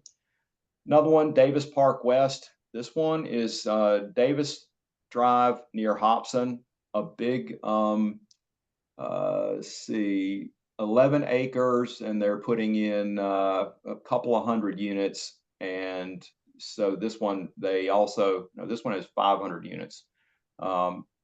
This one has residential all the way around it, and we were pretty much just asking for them to keep it consistent because they already have some 10-foot paths, and this was a second rev, and anyway, they were not receptive to what we asked for in the first rev, so we were having to ask for it again.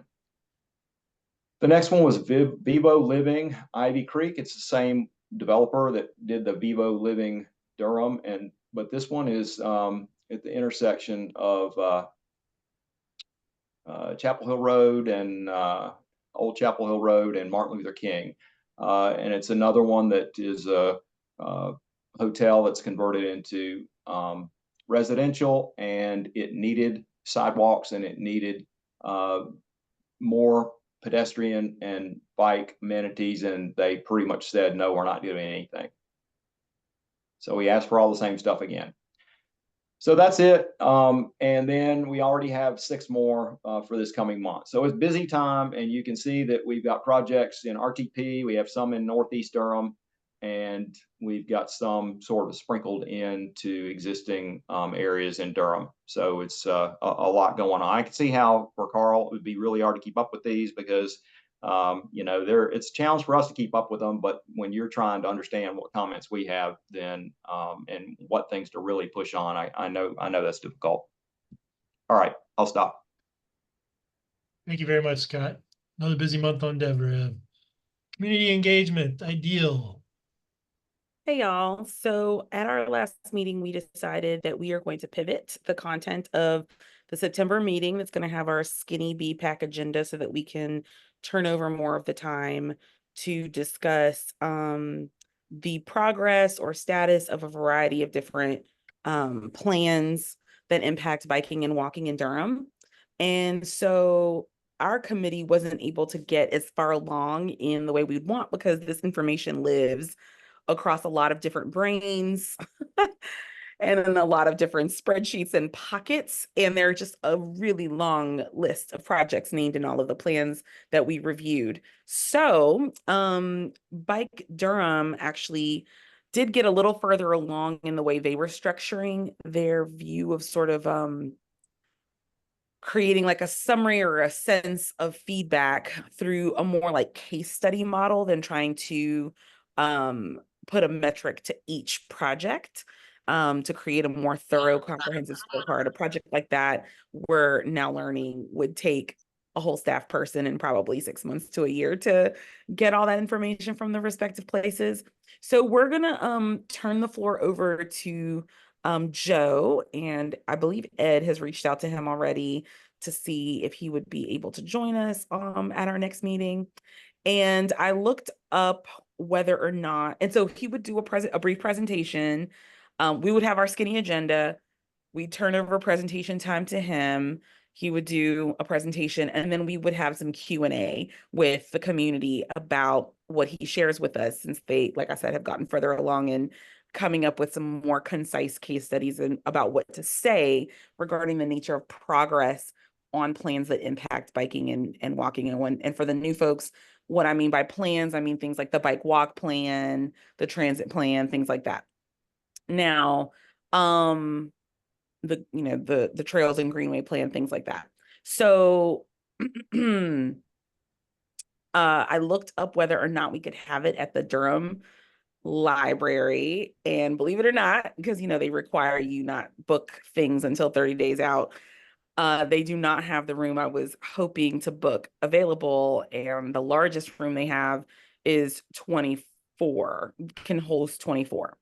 I happened, while I was doing all this investigation, I happened to be sitting at a coffee shop called The Can Opener, which is right behind Brightleaf, and thought, this could maybe be a beautiful space. And so I talked to their general manager, and they're open until 9 o'clock on a Tuesday.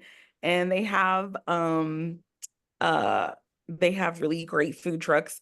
So we could encourage people to go there and grab dinner and sit down and hear this presentation in the indoor portion of their shop, so people can grab dinner and drinks and then sit down and get all this wonderful intel from us. They do have some screens that we might be able to program with like agenda and other things, or we could leave materials on the table so that anybody who came in that night would be part of our meeting. So there is parking right across the street, and it is still downtown, so that's an option. I'm getting some concern in direct messages about this as a location. I don't want to out Okay, say anybody. more. Well, I think logistically it's not feasible for everybody.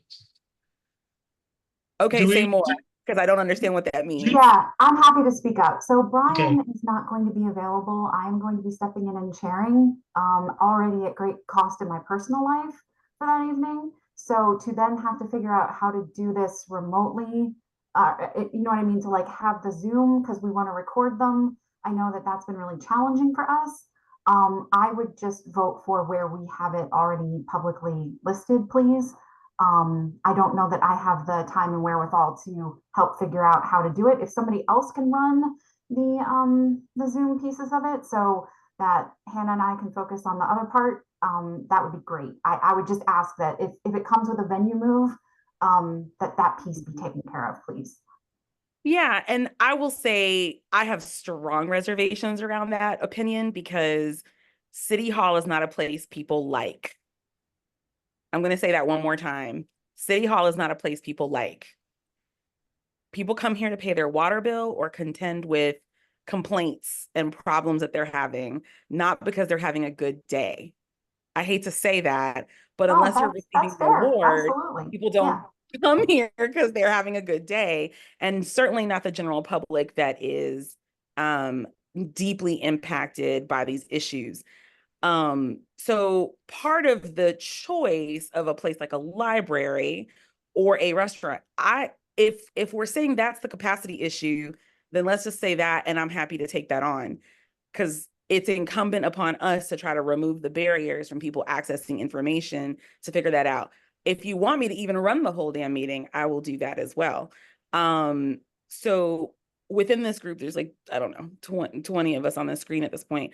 We can shapeshift around to figure out how to accommodate that. But given that the point of 1 or 2 meetings a year being public facing, so that the community could be with us and we could be with them, I don't want that to fall apart over what is essentially Sure. a middle class problem. With all due respect, that sounds like a criticism with our choice to have all 4 of our in-person meetings at City Hall, not necessarily. So I totally hear that. Yes, I would love it. If somebody else can figure out, I'm happy to run the meeting, as is my commitment. But if somebody else can figure out how to make sure that folks can still attend on Zoom and hear all of us, that is going to be a challenge. Yeah, I would invite anybody else who can do that. Please volunteer. Yes, that is about a laptop, a microphone, and an internet connection, and I'm happy to sort that out. I think it might be multiple microphones, but yeah, for sure. Correct, yes. Hannah, is that an issue with the fact that it's a listed public meeting, changing it now? And how soon do we need to change it? Well, we definitely would need to advertise it. Typically it's like a week before, but if we're going to be doing like a change like this, I would need to let them know a couple weeks before. They'll have to like print stuff and but yeah, I mean, will we have to And for the pay record, I'm not for surprising anybody with this, because the idea was Yeah. we have said for time immemorial that the 1 or 2 public facing meetings would not be at City Hall. Will we have to pay if we were to do it at that location? No, Do you when know? I talked to Okay.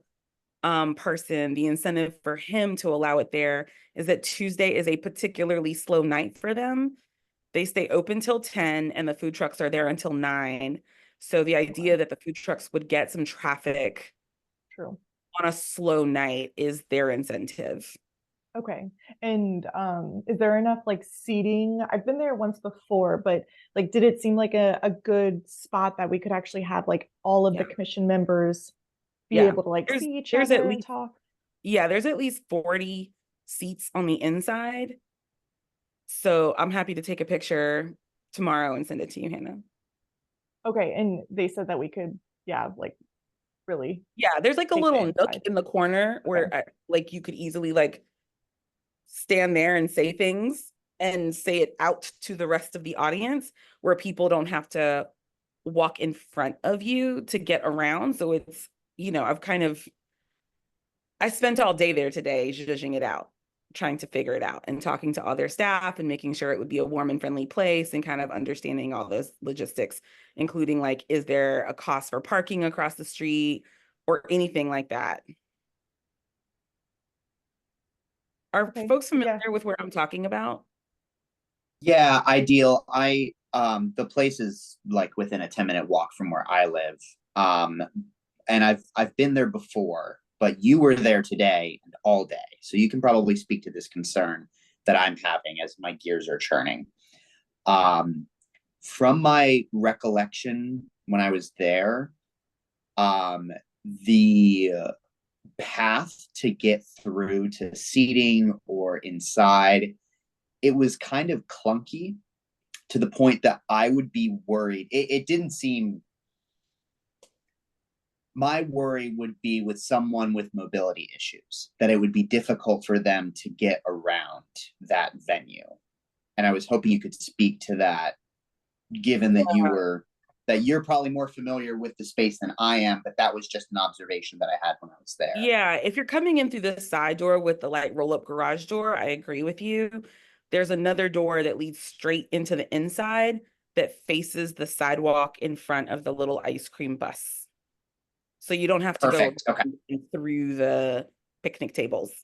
Got it. Okay. Yeah, I felt like I was 5 again, jumping through those different cinder blocks. And so I just wanted to make sure we had a contingency plan there.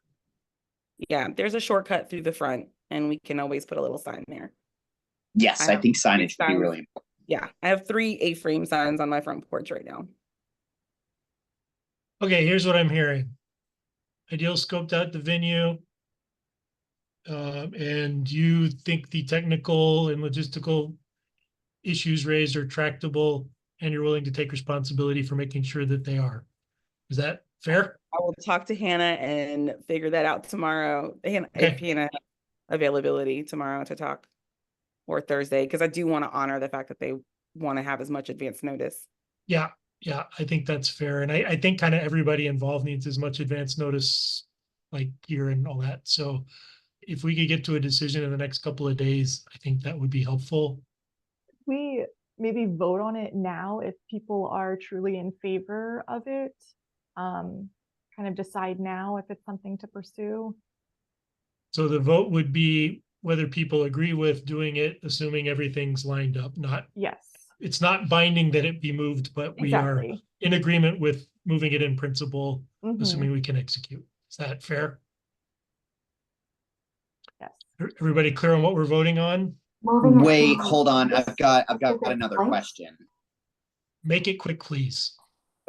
Also, Okay. why don't you add some time to the agenda? But we'll do that in a minute. Motion to add 5 minutes to the agenda. Make it 10. Motion to add 10 minutes to the agenda. Thank you. Can I get a second? All in favor of adding 10 minutes? Aye. Thank you. Aye. Okay. Andres. Would attendance to this event and staying there be contingent on purchasing food or beverage from the can opener? Like, can someone go and not buy anything, any food or any beverage, and still be welcome at that event? Yes, there's no one at the door, and there wasn't anyone making anyone feel that way today, all day long. Okay.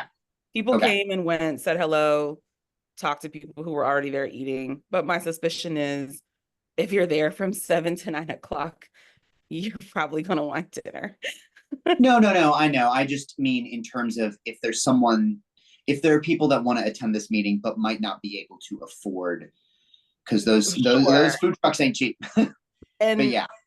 And once again, I would be happy if someone was in that position. I would be happy to spring for some niblets for them. So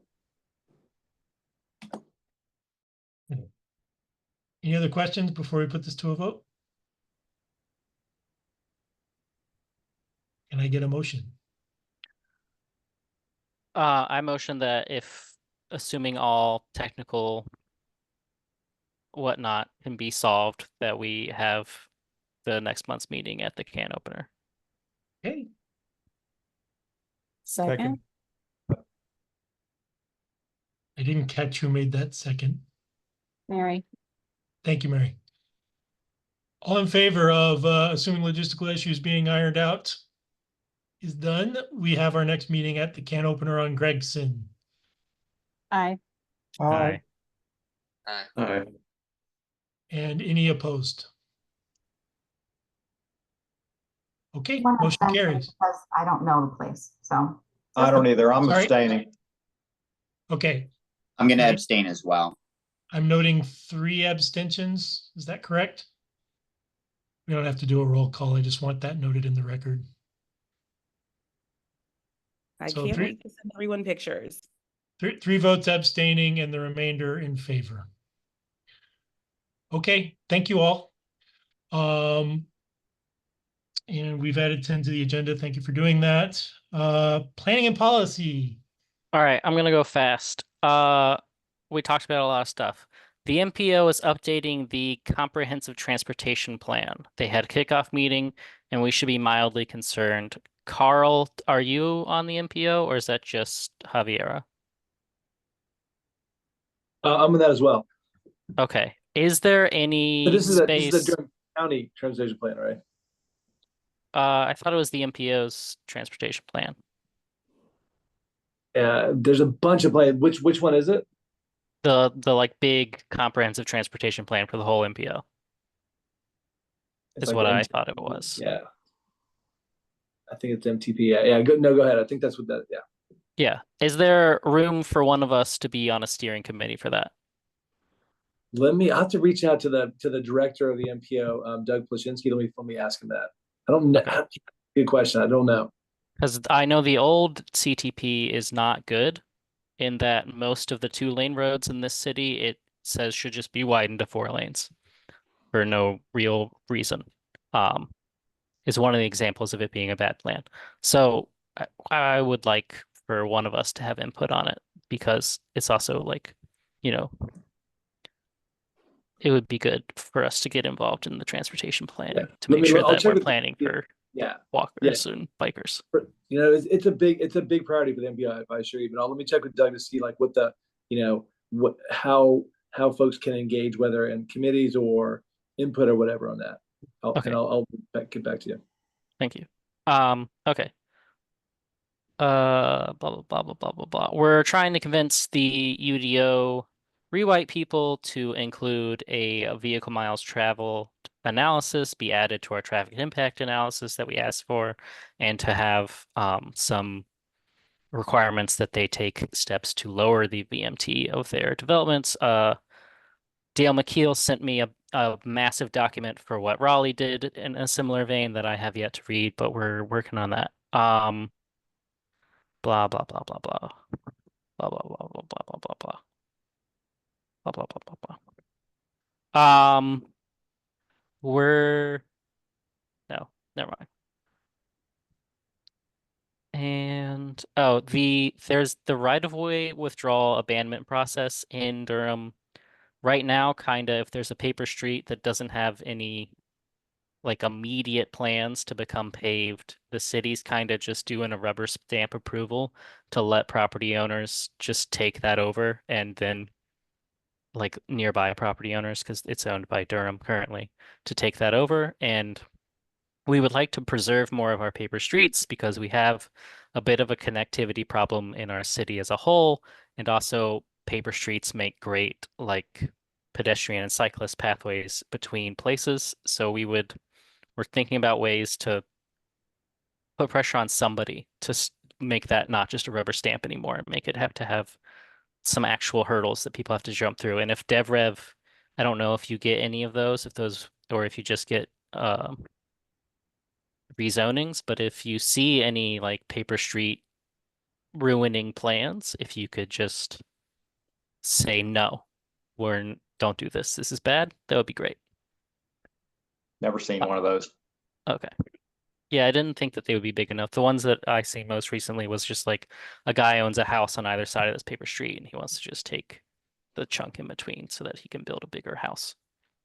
Nathan, there's been actually a big hole. I think you may reference this. There's been a big study by transportation identifying all the paper streets, trying to get some clarity around that. So, yeah, let's follow up about that. Yeah.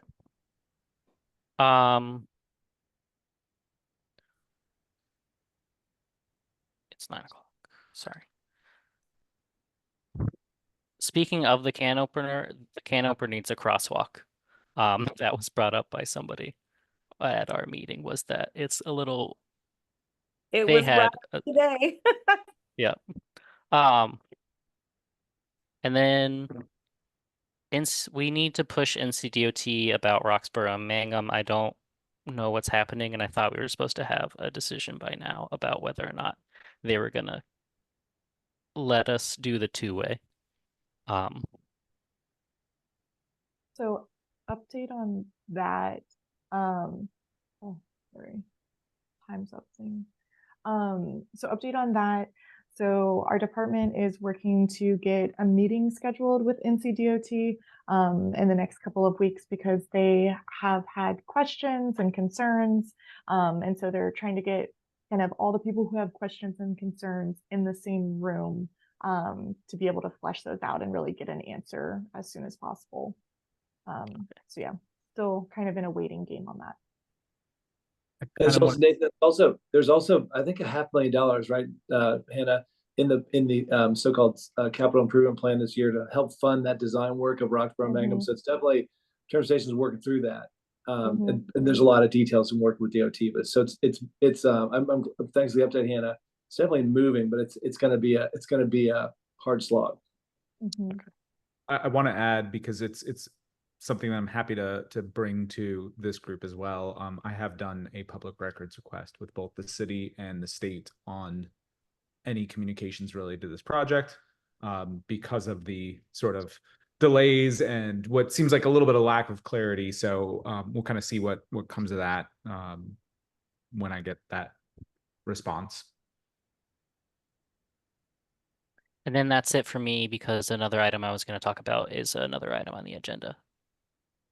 You can, well, actually, we'll come back to you. Sorry. Thank you. I'll let you go first next time, Nathan. I feel like you got shortchanged. Let's move on to announcements and updates. First one is from Hannah regarding the bike walk plan. So the bike walk plan update kicked off a couple weeks ago. And right now we are trying to bring together various stakeholders for a steering committee. We've identified 10 different organizations, and one of the organizations is BPAC. So we want to have one person represent BPAC on the steering committee, and basically what this entails is about 4 to 5 meetings. We're saying more of like quarterly, and they'd be 1.5 hours and virtual. So if you are interested in this, please do let me know. I know, Nathan, you expressed interest before, but wanted to throw it out to the wider group since there are some new members, and want to make sure everyone has the same opportunity to get involved in this plan.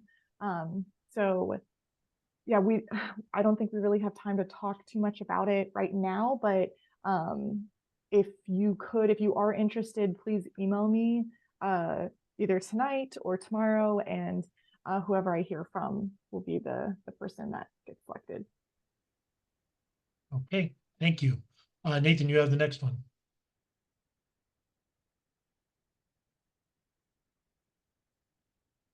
And you're still muted.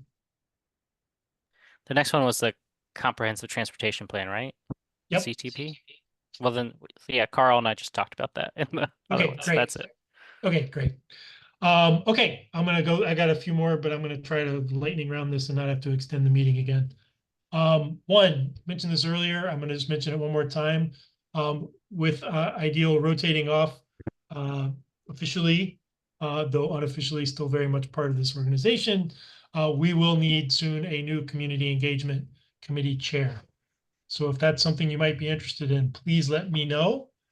I don't, as most of you who've worked with me already know, if I haven't heard from anybody soon, I will start asking people if you're interested. So think about it. Think about if that's a way you'd like to contribute. Ideal's done a great job picking up that committee this year in kind of a rush. And I think there's some really good momentum there and there's a lot of fun work to do. So please consider that if you are not currently holding a leadership position on BPAC, or even if you are and you want another one. Speaking of leadership, it's not too soon to start thinking about leadership nominations for 2025, specifically for the chair and the vice chair, or co-chair, excuse me. So again, this is another one. If you'd like to think about, maybe that could be you. You want to ask me about it, send me an email, give me a call. I'll be happy to talk to you and tell you how fun and easy it is. And I would really want to encourage everybody to think about how you might contribute. So we'll be talking about that in the coming months.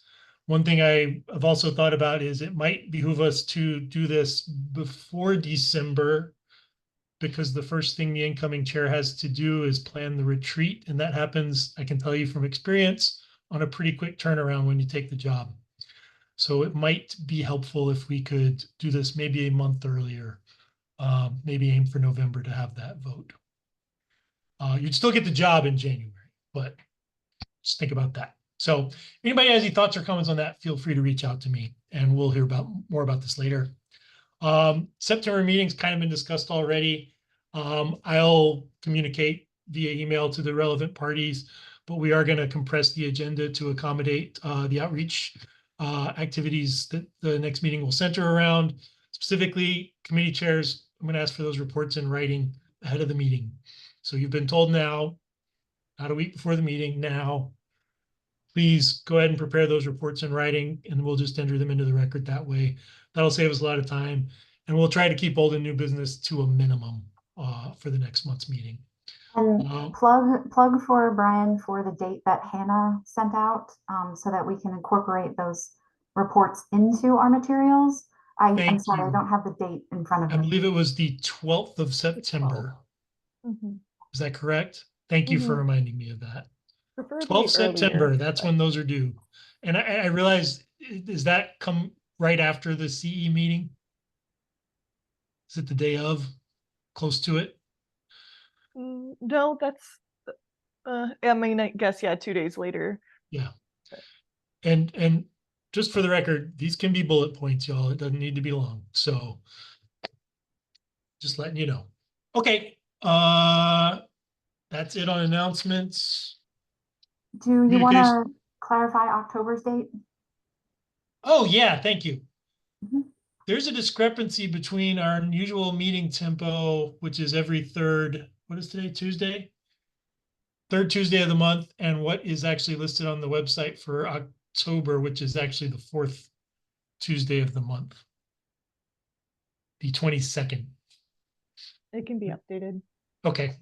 Just making sure that we are actually going to meet on the third Tuesday and not the 22nd. So thank you. Okay. Communications priorities. Here's what I've got. We need to collaboratively contribute to the letter regarding electronically assisted vehicles, we'll call it, on the shared use paths.